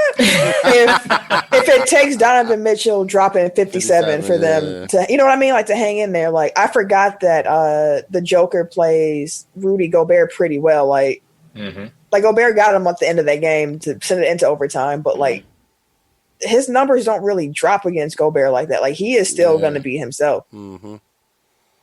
So had a nasty step back three on somebody. Man. This whole series feels like the Spider-Man meme when they're pointing at each other. Oh yeah. Like, I just feel like these two teams, like they don't necessarily play the same, but like I just have the same impression of both teams. That's fair. Like there isn't it's kind of a toss-up to me. And at this point, it's kind of like who has more of their guys. Yeah. And that Denver start getting healthy. Denver is a problem for everybody. That's a fact. Huh? Denver start getting healthy. Denver's a problem for everybody because they still without Harris and Barton. Mm-hmm. Although Harris hasn't shot it well at all this season. But neither was what's the name Murray at the 3, but he was barking that motherfucker out of the game. Dude, Murray and Mitchell down the stretch was a show. So fun to watch them battle. They were just going back and forth. It was crazy. Like the shots that they was just dropping, you like, dog. Exactly. Man, I was sitting there like I didn't know Murray had it. Like Murray was hitting some ridiculous step big backs. shots. Yeah. But they saying that Murray has a bag for real. Like he got the Kobe bag with the difficult shots. Like they say he be hitting contest. That's why they gave him the bag because he hits them contested shots consistently. Yeah. Like, that's kind of scary to watch, ain't it? Yeah. But I mean, they gonna get Mike Conley back game 3, game 4, somewhere around there. I think game 3 because of when he came back. But like he's back in the bubble now. Yeah, but they're still missing like Bojan. That's their biggest. Bojanovich, if they were if they at least had him too. Like if he didn't get hurt over the summer, the break, I guess you would call it. Like I feel so much better, man. Truth be told, it still probably be about even. I would give Utah the edge with Bojan, but the thing about Conley, like I feel like I really feel for the people that properly plan their pregnancy so that they would come in August because you know, like that's the dead month in the NBA, and it's like that's good job family planning. Like now they're getting screwed, like where they have to really make a sacrifice to go. Think about that. Yeah, because you wouldn't think about that 9 months ago. No, because like why would you? Yeah, and we ain't gonna be at work. Yeah. Like, that gives me a whole month and a half before training camp. Like, damn. Did everybody say they picks for this series? Denver, Utah? Denver. I'm going Denver. Denver. Okay. Yeah, no, fuck with Jokic. OKC versus Houston. So, as Eric mentioned earlier in the show, the Thunder lost game 1 to the Rockets. The Rockets are currently playing without Russell Westbrook, which made me think, hey, the Thunder could probably make up a couple games at the beginning here without Russ that's there. What I thought too. But no, the Rockets blew them niggas out. Like it was, it wasn't. I was kind of sad. Yeah, I didn't expect that game to go that way. I shocked. Exactly. I mean, to be fair, like Harden is used to going 1-on-5 essentially. So that is very, right back. Very true. That's true. Very true. I say what I said. I mean, but you truly do have a high caliber shooter back with Eric Gordon. Like that helps. No, I mean, I'm just saying, like he's used to like being the sole initiator on the court, and just surrounding him with shooting. Yeah. Like Russ kind of throws a wrench into what he's done previously. Yeah. Mm-hmm. And now he can just kind of revert back slides to him what back he's comfortable with. Exactly. Yeah, exactly. Yeah, I didn't think about it like that. With that being said, I'm changing my pick from OKC. Me too. Because I had OKC too. Yeah. I swear I did. I'm changing that. I'm changing that. I'm gonna stick with OKC. I think they'll pull something. That. I'm going with Houston. Put him back in his MVP bag. Yeah, man. Like he got his hair braided up. Like man, look, he got the locks now. James Harden about to be on a whole different level right now. Right, Mm-mm. he a whole different dude. Yeah, that's right a now. monster. He went 12 for 22. Okay, you know what? Now I'm going points. Houston. I'm gonna go Houston. James Harden had 11 rebounds in game 1, fam. Yeah, and he be playing post defense like he a big and shit. Yeah. He got a big body. Like the cracks against his defense on the perimeter, like, okay, I can get that, but you can't deny that he's actually a plus defender for his size in the post. Yeah, I'm not stopping Dame. Y'all can't stop Dame. Oh my god. What we supposed to do? Ooh, boy. Boy, Caruso all on the ground, falling and shit. Left Dame wide open. Damn. Like I'm not watching the game. I just checked the score. Shit. Who we supposed to put on? Yeah, keep that going. 29-17. Portland up. I need the A segment. I need the A segment on First Take to be Lakers. And then who's gonna stop CJ when he get mad? That's what I'm saying, fam. See, at first I was like, man, I don't think Portland gonna be able to. We might as well keep talking about this series. I don't think Portland gonna be able to do it because like CJ got. I did go with fracture. OKC, by the way. Sorry. Okay. Keep going. Like he got a fracture in his back. You know, he ain't gonna be at full strength. Like he's playing in pain. Shit. But piss him I off. can't tell. But he out here still just playing through it. Like it's. Let John know, bro. Because I'm like, dog. I'm like, oh, y'all gonna let CJ close the game out? Smack. I'm like, damn. Okay. Man, smack. I'm like, damn. You put him in a post. Bam. I'm like, come on, CJ, bro. The 808 threes and shit. I'm like, oh, he's sending them home, bro. I'm like, CJ, like, shut the he fuck can't up. fucking hold me. I'm like, he can't. Every time he touched the ball, he was just lighting it. I was like, damn, John. Like, he was cooking him. Like, cooking him. He turned the heat up. Man, dog. I was like, okay. And then you got Melo still. That's what I'm saying. Like, what we supposed to do? Man, listen, in that game against the Grizzlies, Melo kept missing that corner three. He kept missing it and missing it and missing it. And when they came down to crunch time and they kicked it out to him in the counter, Nurkic feeling it. He's sitting there, running up. Like, but What the fuck man, we supposed to do, fam? What we gonna do, fam? y'all can't stop nobody, bro. That's what I'm saying. Man, what we supposed to do? Davis was all on the ground in the paint. Like, get up. That's kind of interesting though. Like the teams that like actually came in and took the bubble seriously from the jump are playing way better than the teams that kind of like eased into it. Yeah. So they really like, obviously took the off the Clippers. gas. But Dame Right, said, like, yeah. what do you say? Dame said it. He was like, "Man, that's what I told y'all what I came here for." Nurkic got a double already. Man, Yeah, what the hell? like I've been looking, bro. He 10. been wide open in the paint, bro. You seen Davis hit the deck a couple times, like dog. In 9 minutes and 49 seconds, he has 10 points, 10 rebounds, 3 assists. Dog. And Dame hitting step back threes. Dame got Wide open 13, threes. fam. Yeah, Dame has It's the 13. first. Come on, man. Yeah, It's the first. Why we gotta keep talking about this, man? Yeah, we gotta move on. But who got But yeah, this like series, I was though? saying, though, like the teams that like had to go ball out from, I'm still going Lakers, but like the teams that had the ball out from jump, like you can't really flip the switch in this type of situation. Like, and some of it, I'm wondering if it wasn't necessarily like they just weren't trying hard. Like maybe some of these teams are just struggling. Like in this I environment. feel like after a certain amount of time, like I think that their plan was to kind of ramp up. Yeah. You know, like as they went on, but like once they got to like game 5 or 6, and they couldn't just like turn it on. Like now, I'm wondering if they're worried, and that's leading to they definitely worried. Fracturing within the locker room. Shoot, I'm definitely worried. So Eric still has the Lakers winning this series. Dooch, where are you at? I'm still Lakers. I'm just worried. That's all. You have every right to be. Yeah, you do. I had the Lakers winning this too. But yeah, if they, again, a lot of things that were said about the Bucks can be applicable to the Lakers at this point. So I won't rehash a lot of that. But if they don't take this seriously, it could be a 1-8 upset. It could be.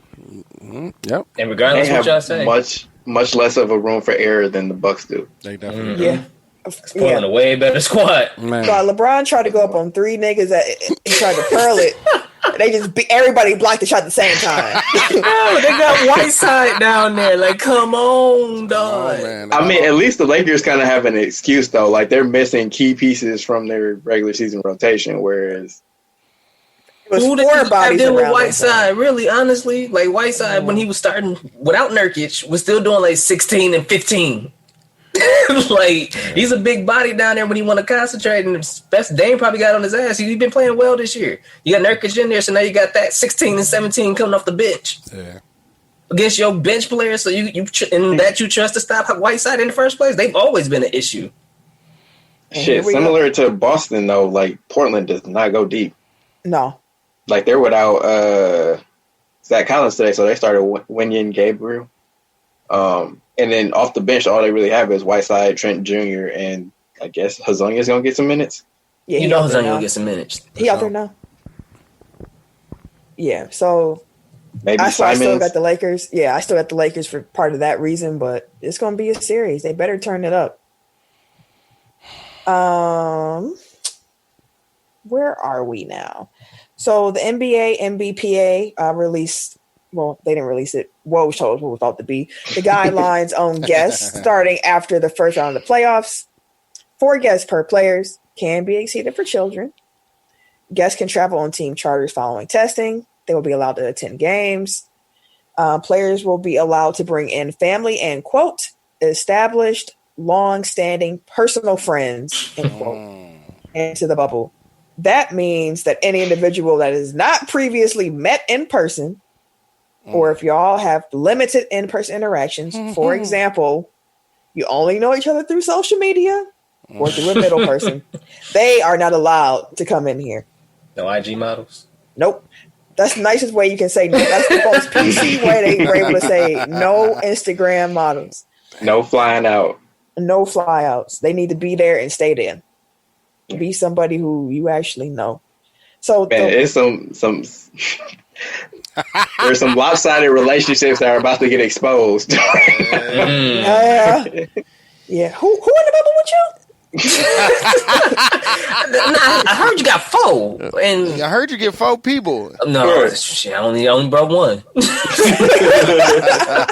I couldn't decide. Yeah, you see what happened was like Dame wanted to bring his mama, so I gave him one of my spots. Right, I'm bringing in cousins and shit for other people.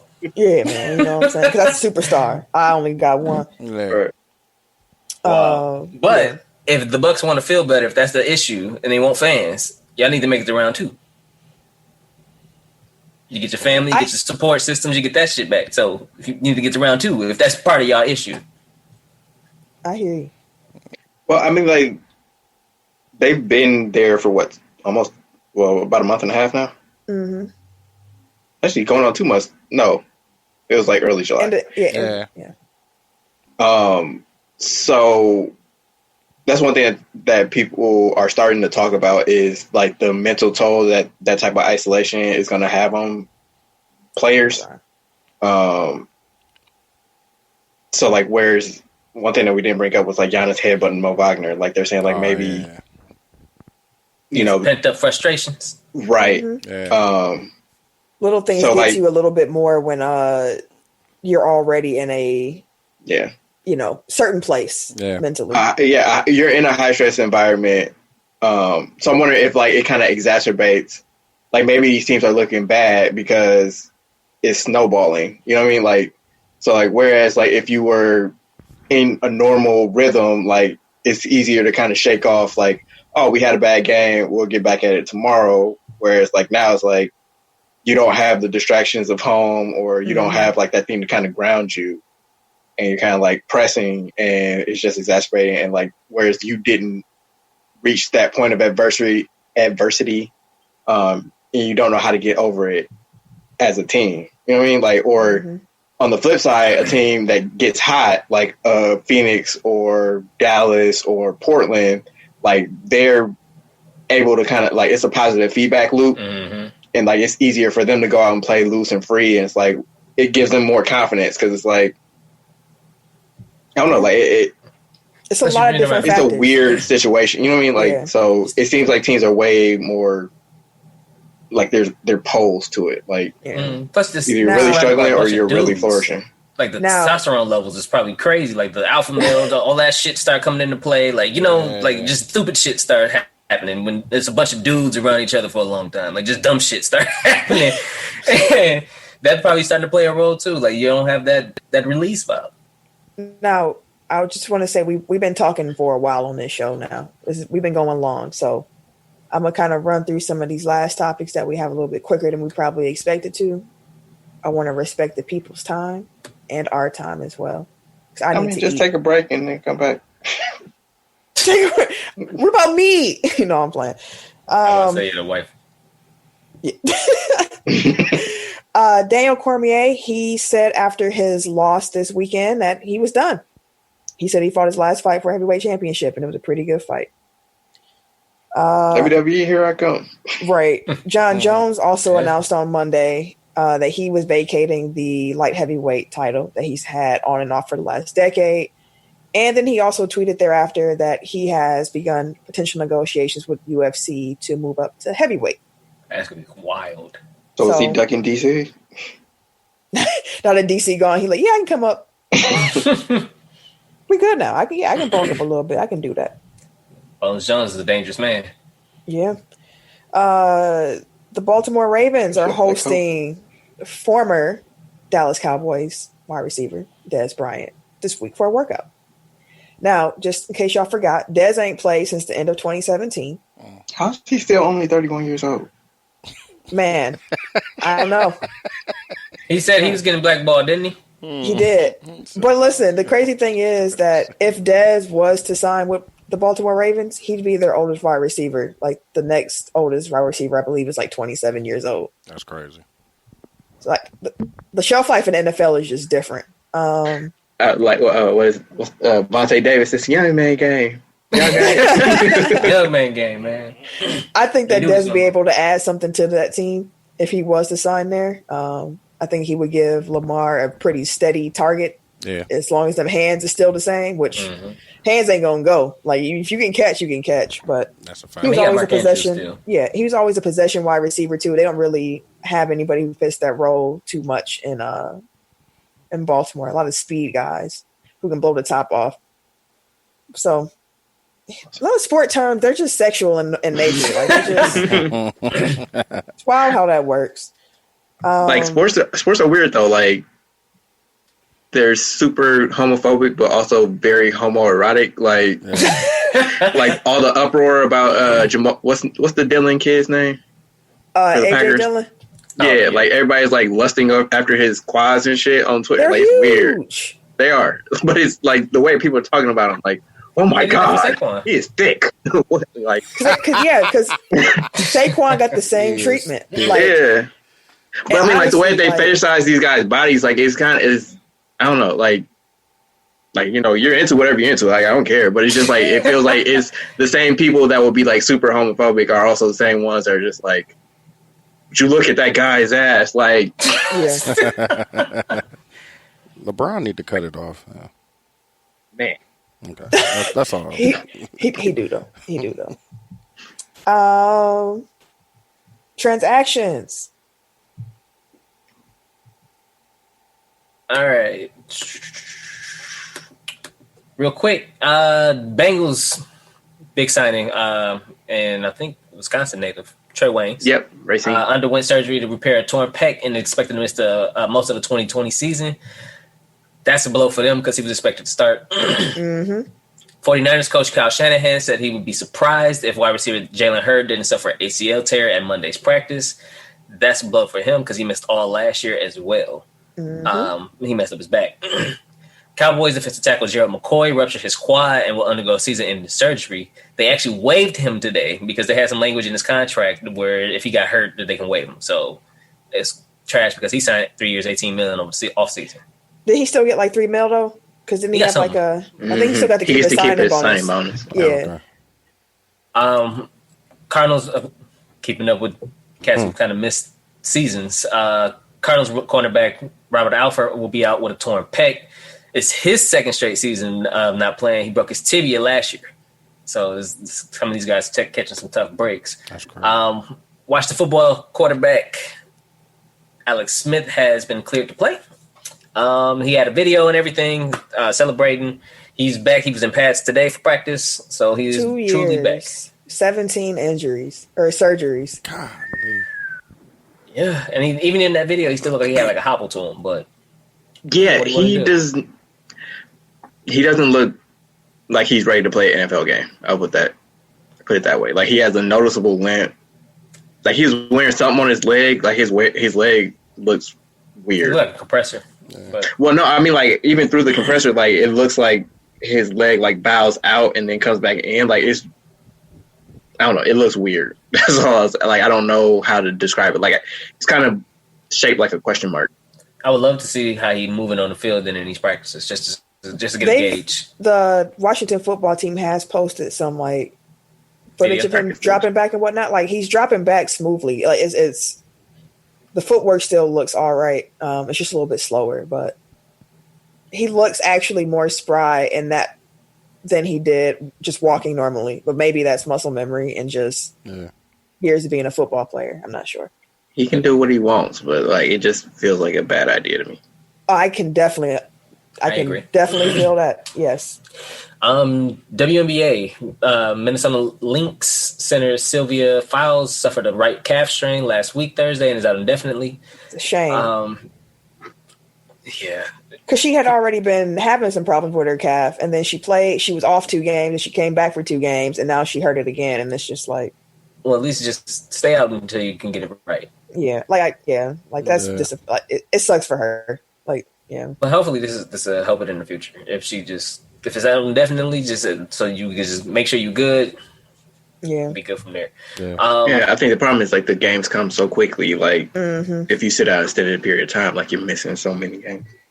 Gotta force. And keep in mind too, women basketball players, how often they hoop. Like they hoop more so like year round, professionally, joining different leagues and one like WNBA is their side gig. Yep, because they don't get paid as much here as they do overseas. That's wild. That is wild. Good block, Melo. Phoenix Mercury guard Diana Taurasi. That was a good block. She returned to action on Sunday versus Dallas after missing 3 games with a back injury.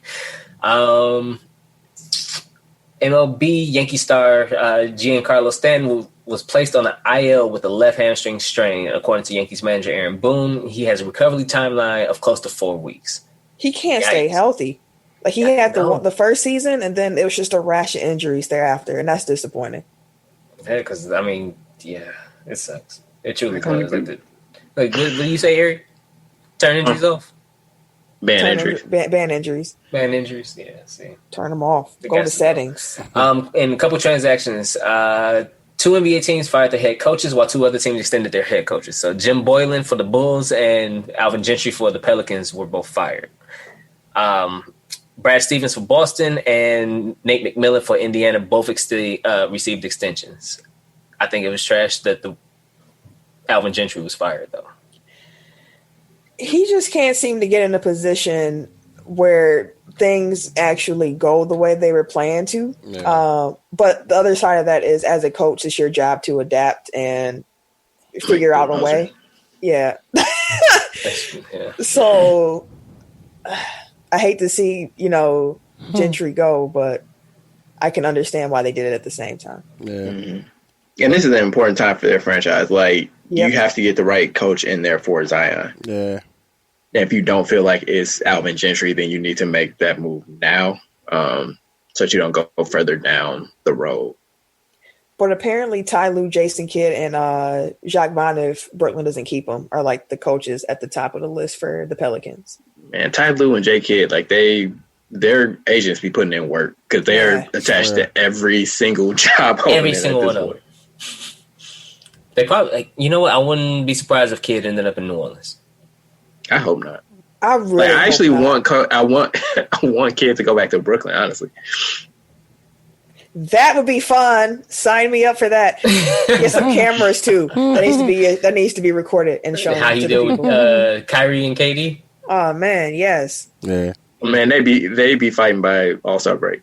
Oh shit, they got a squad. Damn, I just thought about it.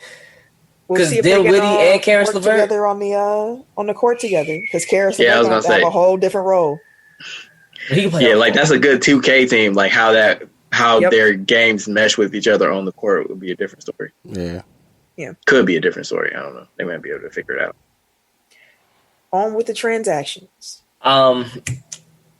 Kings GM Vlade Divac and Kings assistant GM Peja Stojakovic are both stepping down from their roles.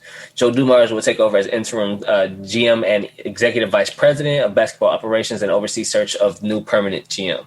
Smart move. They say it could take up to a year to get a new GM, which Joe Dumars just finna run that shit, bro. Exactly. They're like, hey, you did this before. You were successful at it. Just go ahead, bro. Exactly. That's why they brought him in the first place. It's a test run, fam. That's like why his whole his GM search is gonna be him looking in the mirror, like I found my guy. Told myself, you the motherfucking man. You don't need no. But back to Washington football team, they have appointed Jason Wright as a team president in the historic hire. So he is Wright will be responsible for leading the organization's business divisions, including operations, finance, sales, and marketing. And Wright now becomes the first black president of an NFL team. So Washington, look at Washington trying to get Eric back. They're like, Eric, you will come back to the NFL. You can join us. You know, we hated us for so long. Just come on, just back to us. They fired once the owner. If they can get the owner out, then we can talk. I'm going to be Eric's lawyer right now. Then we can talk. Okay. Get rid of Snyder. I would just say, like, the fact that we still have a first black anything in 2020 is kind of ridiculous. I say that all the time. I'm like, it's wild that we still have a first black, but y'all don't understand. Like, fuck out of here. Mm-mm. Like, I don't give credit for stuff like that. Like, it's 2020. Like, you shouldn't have the first black anything. Exactly. I feel you. Wild stuff. But they have a black quarterback and a black president. Yeah. And a president. Never mind. Yeah, the owner out here, like, she said what she said. I hate it. And Riviera the coach. They got a Latino man as the coach. Mm-hmm. And a woman, they hired a woman for some front office. I forget which, They trying. They trying to get Eric J back. They pulling all the heartstrings. As I stated, my client will have no further comments on such topics until there have been discussions about Snyder leaving that franchise. Last point I'll make is this reminds me of something that one of my college professors told me. He's like, whenever something is going bad, like that's when they toss it to a black man and tell him to fix it. Exactly. Like, he said this like ahead of Obama getting elected. It's like, yeah, of course they're gonna get a black dude in there now because everything is going to hell. Like if they had a black candidate right now, Kamala. Yeah. So. Yeah. So. Okay. Liz Cambridge. Bay. Bay. She has taken the hearts of so many men, and I love it. Like she snatched them. Yeah. Speaking of WNBA being a side gig, she returns to the WNBL after signing with the Southside Flyers. They're in Australia, right? Yep, which is probably why she felt. Because remember, she had the medical leave to not play in WNBA because she has medical conditions. But she's high risk. Australia's cases are in such a better place than ours. Man. Where playing in that league and making some big money. They're not banning us going over there? Yes. She's Australian. Oh. Mm-hmm. She used to play in that league before she came to the WNBA. Yeah. No, I was just saying I knew they had bans for like international flights. I just didn't know if they was letting us go back over there. No, we're not allowed. She is Australian, and she was there to begin with. Mm-hmm. Good stuff. And lastly, the NFL couple signings. Everson Griffin signed a 1-year deal with Dallas. Boo you, sir. Because came to Green Bay. Anyways, San Francisco signed tight end George Kittle to a 5-year, $75 million extension. Or as I like to call him, Greg. Right, KC. You gonna make me call him Greg, and then I'm gonna be told you don't know what you're talking about. And I'm like, no, listen. Right. That's a joke. I'll be the first one to say I don't know what the fuck I'm talking about. Speaking of top tier tight ends, Travis Kelce turned around for Kansas City Chiefs and signed a 4-year, $57 million extension. Both of them be making around like $17 million a year. LeBron look angry, y'all. Now, he did a spin move into the paint, did something nice. I was like, oh, good. Lakers on the run. And lastly, Green Bay extended our defensive tackle Kenny Clark to a 4-year, $70 million extension. Real quick snippet: there was a cut. Seahawks cut rookie cornerback Kima Severin after he was caught on video trying to sneak a woman into the team hotel. The woman was wearing Seahawks gear to disguise herself as a player. Like, the other dudes on the team wouldn't tell that she ain't supposed to be on the field. Right. Or in this area. The kicker? She the kicker? So, what is basically. Like, if I ain't getting no cheeks, you ain't getting none, bro. Hey, excuse me. You think his teammates not squealing? Bro, somebody told on him. He was on tape though. They Right. can tell Somebody nothing. had to point it out. Yeah. So you think a team? Hey, something ain't right about old boy that went in the room with old boy. Pause. You know what? There are people that have jobs. Like, it's their whole job is to secure the team. So if they recognize that somebody that ain't on the team is trying to sneak in, like, it's their job to catch it. So I don't know. Maybe a teammate did snitch, but I think it's unlikely. I had so many issues with this damn story. Like, first of all, you're a rookie. Like, bro, you should be. You ain't got no leeway, fam. You're an undrafted rookie, so like you should just. But it's like, it's not. You got a problem if you need to have women around that badly that you willing to put your whole potential career at risk for it. Like, but that also tells me he probably would have got cut eventually anyway because he immature as fuck. So. But like that it's reckless. Like, when people were talking about like the snitch hotline in the NBA bubble, it's like, I get it though. Like, it's your health that these people are putting at risk. So like, if they're not taking like the proper protocols, like, yeah, you should tell. Like, and you shouldn't feel a certain way about telling. Like, that's your responsibility. Yeah. To keep you and the other people in that bubble safe. So I don't think it's overkill for this kid to get gotten cut. Like, that's a public health violation. You know what I mean? Like, that's. Yeah. Hey, I don't disagree. A man was actually arrested this past weekend on a kidnapping charge at the home of WWE star Sonya Deville, who we spoke about earlier, having a match this weekend. Philip Thomas is the man's name, and he was planning this for a while, y'all. Crazy motherfucker. Yeah, he spent months just kind of stalking her on social media, scoping out her home. And on the night in which he tried to kidnap her, he entered into the home through a sliding glass back door that he cut a hole into after he watched them for hours to make sure that they were asleep. So once he broke into the house, it triggered an alarm and he was arrested. He's being held without bond, which, good. Sonya is all right, and her guest that she had with her is also all right. So, yeah, that's wild. Like, wrestling fans are a different brand of unstable. Like, that's what, but I mean, it's just not that though, because I was telling Sam, I was like, it's just some fanatics out there that's crazy. Remember, the old girl had broken the Chris Brown bathroom. Yeah, she was in his house for a little while, burning candles and like all of that shit. Like, it's just crazy people out here, bro. Like, it's just fanatics out here where people feel like they gotta be close to that person, or they only want that person to entertain them and for themselves and shit. Like, that's why Selena passed, because it's crazy people out here that just want that person. Which president was shot at because of this? Who Reagan. Reagan. Yep. Yeah, dude wanted to impress Jodie Foster. Yeah. After watching the Robert De Niro movie. Raging Bull? Taxi Driver. Yeah. Taxi Driver. Last but not least, Major League Baseball has actually been having some preliminary discussions about holding its postseason in a bubble format. You don't say.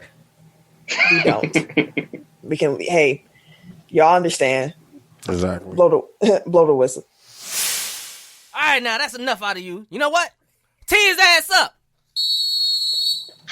Oh, one thing that did just come across. Well, you probably saw it because I think y'all have Woj alerts set up, but they proved that sheriff that pushed Messiah Ujiri was lying. Remember, he was suing him. That's right. He claimed that he struck him in the face with both fists. But no, undeniably he's the initial aggressor. He being the sheriff is. So, hey, white people would just be lying. You wearing a body camera, fam? Like, they got hey. So that's honestly a first blow the whistle. Like, we see you. As Tim would always, we see you. See you. I shouldn't even put that on. Police be lying. Yeah. Hey, my blow the whistle is on Houston-based photographer Bill Baptiste. He worked for the Rockets for over 30 years. He also did some work for the Comets as well. He posted on his Facebook page an image that looked like Joe Biden's campaign, visual. Mm-hmm. And it said, Joe in the hole. And he posted that. Nigga. And then he got fired. Not Joe. And he then went on to say how much he deeply regrets posting on his Facebook page. I'm sure you are. A phrase that he saw and copied from others as a sample of people's reactions. He tried to swing it as if he only posted it to show how people have been reacting to the news that Biden selected Harris for VP. Come on now. Who believe that? Sit down, sir. Come on, man. Come on. And also, part of the reason why this one bothered me so much is because I knew that this campaign is going to take a turn because Hillary caught it too, because sexism. But one thing that I noticed with Black women is that we also get sexualized in the same method. Hillary was never called a hoe. At all. And Kamala, we've been here for less than a week and she already getting Joe in the hoe post. Man. Like, it's just disrespectful. And I would encourage all of y'all to listen. If you support Black women, even if you didn't agree with her politics, and listen, there's going to be some stuff that's about to happen. And it's going to put Black women in a bad position. I can already feel it. Mm-hmm. Because some of these attacks are going to become too personal. And some other things might happen with that. I'm going to just tell y'all, listen, hey, protect Black women. Yes. Protect Black women. That's a fact. And Bill Baptiste, I'm glad you lost your job. Yeah, this is a man who built his whole profession off of photographing Black bodies, but you posting Joe in the hole shit. Like, you about to lose your job. You about to lose your job. So he lost his job. And blow the whistle on you, sir. You deserve that. So for what I think is the first time in history, I have three blows of the whistle this week. The first is Deion Sanders. He announced that he's joining Barstool Sports for his own podcast. For those that are unaware of Barstool Sports, like it's the Fox News of sports coverage. Like it's really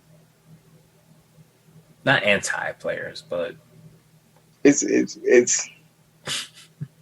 I don't even know how to, like, they're run by a super racist dude.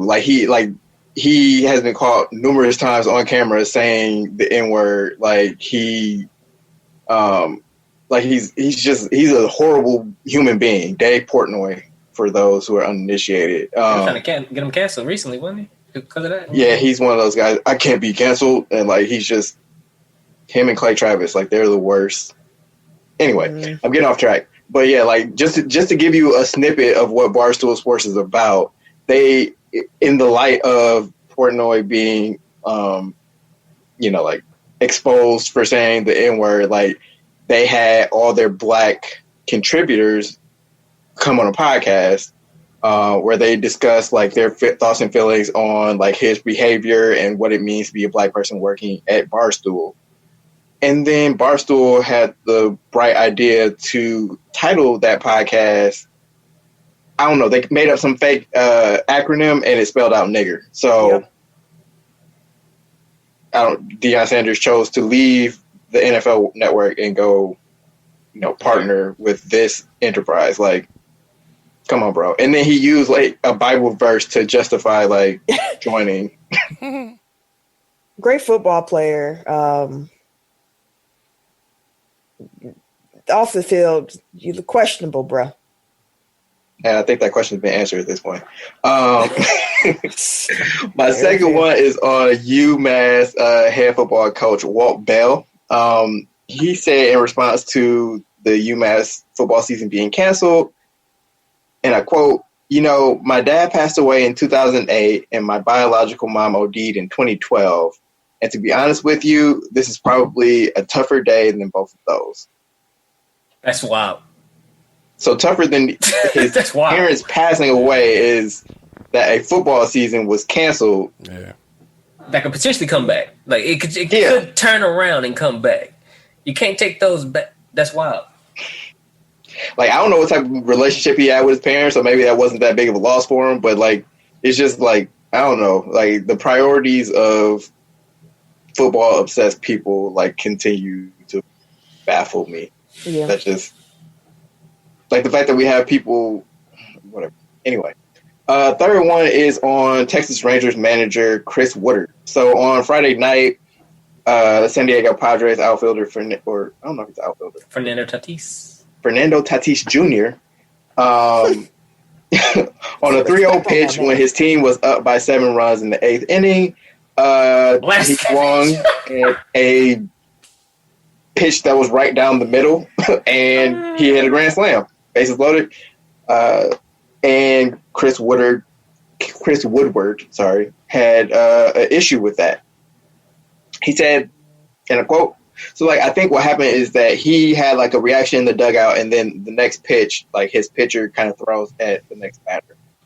Which, I mean, if you've listened to the show, you know how I feel about people retaliating with fastballs towards people's bodies. Like, don't do that. That's assault. But he said, and I quote, I didn't like it personally. You're up by 7 in the 8th inning is typically not a good time. 3-0. It's kind of the way we are all raised in the game, but the norms are being challenged. It's stupid. Baseball has so many fucking unwritten rules that just need to be written down because they're all rooted in like disrespect. So if I just feel personally embarrassed, like I have the right to retaliate how I see fit. And it's like, if it's not against the rules, I say it's fair game. Like if you don't want somebody to hit a grand slam on you on a 3-0 pitch when they're up 7 runs, throw a fucking better pitch. Like, or create a mercy rule. Like, that's the only time that I feel like you should ease up is if there are rules in place that if you get up by a certain amount, then you should stop trying. Like, and in that case, just end the game. Because I'm not about to let you get back into the game just because I did my job better than you did. Because they could score 7 runs if he would have just kind of chilled out on it. And they'd have lost. He'd have felt some type of way about it. Yeah. But at the same time, if you're doing 3-0 and you plan on walking a man, walk him. Because most of the time, people are looking for a fastball when they're up 3-0 because they know you have to get a strike. Yeah, that's he was waiting on 3-0. Like that, yeah. Like you're basically mad that he didn't roll over and let you back into the game. Motherfucker. Don't throw that bitch this way. It was a grand slam too. Like, do your job better. Like, you be mad at your pitcher. Exactly. How about that? Or forfeit the game. One or the other. Like, but you're not gonna dictate how hard I try just because your feelings are hurt because y'all getting y'all ass bust. And the whistles have been blown. I wish we could play Tim Strap again. No, what? Tee him up. Dudes drop a bomb on no. All right, let's go to the Tech Top 5 and get out of here. We've been here for a long time. 5, 4, 3, 2, 1. Tech Top 5. Last week's Tech Top 5 was top 5 NBA game-winning shots. Again, my apologies. I slept on the social media stuff. I was doing some other things. Don't worry, though. We're going to get it right this week, so y'all will be able to vote. This week, because it is Summerslam weekend, although we said the card sucks, it is still, a big 4 pay-per-view. We're going to be doing top 5 Undertaker matches. So, Tim? Okay, number 5. I got Taker versus Shawn Michaels. Number 2. I believe that was WrestleMania 26. Sorry. I was about to say the same thing. Like that. You going to 52 from 5? Oh yeah, I get it. Yeah, no, because they had it back to back. But WrestleMania 26, it was the second time that they met. Number 4, I got Taker versus Punk. So it's wild because it's like Taker's like outside of the Roman Reigns. Yeah, outside of that Roman Reigns one, Taker's last like 5 or 6 WrestleMania matches are like some of his best work. Is the wildest thing. But no, I got Taker versus CM Punk at number 4. Which WrestleMania was that? Shoot, let me. Oh, you ain't got it. Never mind. Keep rolling. For sure. Then at number 3, I got Taker versus Foley at King of the Ring. Off the top of the Hell in a Cell. 98, That's an iconic match forever. At number 2, I got Taker versus Shawn Michaels at WrestleMania 25. There you go. And then at number 1, I got Taker. They put on some shows. Taker versus Shawn Michaels in your house because that was the debut of Kane. Okay. Your list is diverse. It's interesting. It is interesting. Your number 1 caught me off guard there a little bit, but the shock value of Kane just debut, I can understand. Yeah, it was wild. That was his debut, cost him the title and everything. Like that was a title match, the whole night. Yeah, that was. I hear you. I was judging the matches on the matches. But Undertaker is a spectacle too. I understand, but matches, fam. I'm looking at the ring work. Eric. I ain't gonna hold y'all. I threw this list together. So, 5. I knew he was concussed during it, but just for the shock value. Oh boy. Breaking the streak versus Brock Lesnar at WrestleMania 30. I hate that match. He got the dog shit.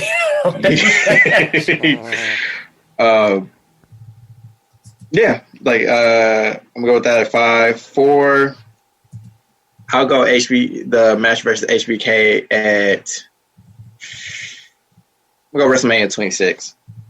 So that's the second one. That's HBK's retirement match. 3, I'm gonna go that Jeff Hardy make yourself a star kid match. Yeah, that was Jeff. That's probably Jeff. I know that was on TV. I don't remember if it was Raw or SmackDown. It was Raw. You said make you a star match? Yeah, or make yourself famous or whatever. I'm about to make you famous. I'm about to make Jeff Hardy famous. Yeah.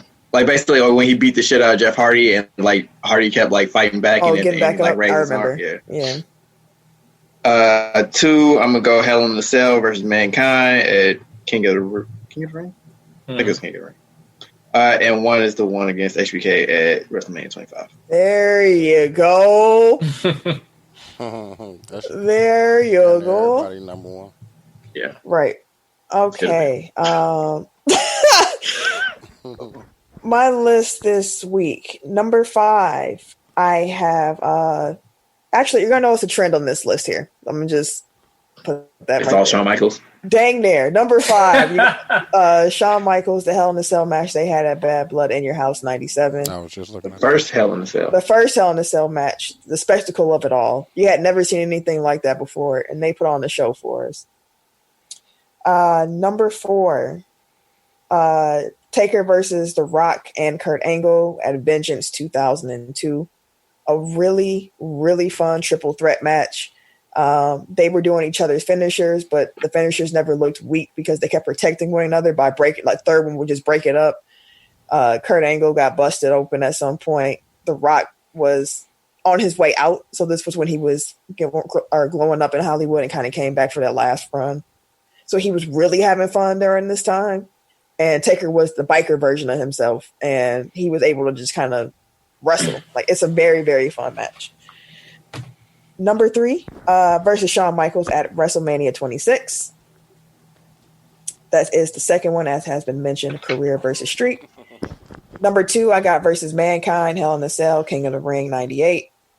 You already know, throwing off the cage.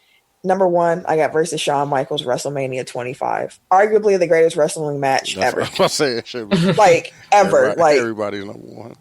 Ever. All right. Dooch, what you got? 5,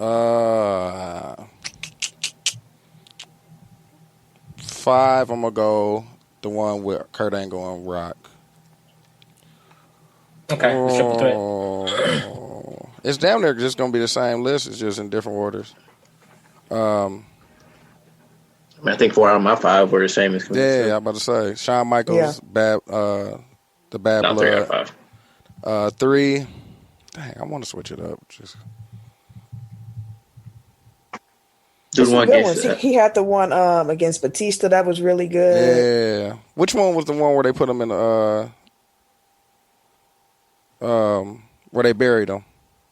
Buried a lot of matches. He got buried a couple times. Long time ago. The first one. Damn, who was that against? I don't know. I'm gonna look for you. I forgot. But no, I'm not gonna use that one. Fuck it. I'm gonna use the one against Shawn Michaels, 26. Where I'm at, 2. Yep. Mm-hmm. His first one was against Mankind, by the way. Of course it was. Foley, like, throw me in a grave. 2, I'm going to do the one against Mankind. I think somebody said it. I forgot which one. It was a Hell in a Cell. Yep. That one. And then number 1 is, of course, what's the name? 25. 25. Yeah. All right. There you have it for the week. We hope y'all enjoyed the episode. Make sure that y'all vote in our Facebook group, on the Facebook page, on the IG when you see that the poll has gone up. Get those votes in. Let us know what your top 5 Taker matches are. Don't forget to participate in the Tech File Challenge. Drop your vintage jerseys. Subscribe, review, share the show, do all that stuff. I'm reminding you at the end in case you forgot to do it when we said it the first time. Yeah. That being said, if you want to follow me on social media, you can catch me. Wait a minute. On Twitter, Instagram, PSN, at Camille Monet, CamilleMonae, because your mom is fancy. Thank you, Fake Ken. Ken, I missed you, man. Told you that man wasn't joining. Get off my nigga, man. Try to slap him to Benny, bro. Tried to give him to Benny. I'm gonna always give my brother Benny. Even when he doesn't. Never mind. At Bucks Burner on Twitter. That's all you get. Yeah, damn right. And it's your boy, K Harris, the gentleman. Everyday gentleman. Everyday gentleman. Wait, that's the intro. Mm-hmm. Oh, yeah. Everyday_gentleman on Instagram, at K Harris 216 on Twitter and Snapchat. And it's your boy TIMKINZ number 3. I'm out. My bad. My bad, dude. Hey. I forgot. My bad, brother. My bad, brother. Everyday dudes across the board: Twitter, Instagram, and Snapchat. I think. And then, I'm not giving Facebook. So, so Twitter and Instagram, everyday dude. Before you go, Tim, I want to say that at this moment the game is tied 50-50. That's what I'm talking about. So who win game 1? Because we're gonna know we're gonna know if it's funny or not. Lakers. Portland don't let me down. LA. We'll split it. I'm going LA. Okay, go ahead, Tim. Sign off for us. And it's your boy TIMKINZ, the number 3, aka Ass Ketchum, aka Mr. Give It To Give me some. What the fuck? No, thank you. But I've got to get going now. So I'll see you next week. You hear? Okay, Beverly Hillbillies. Bye. This has been a presentation of the Break Media.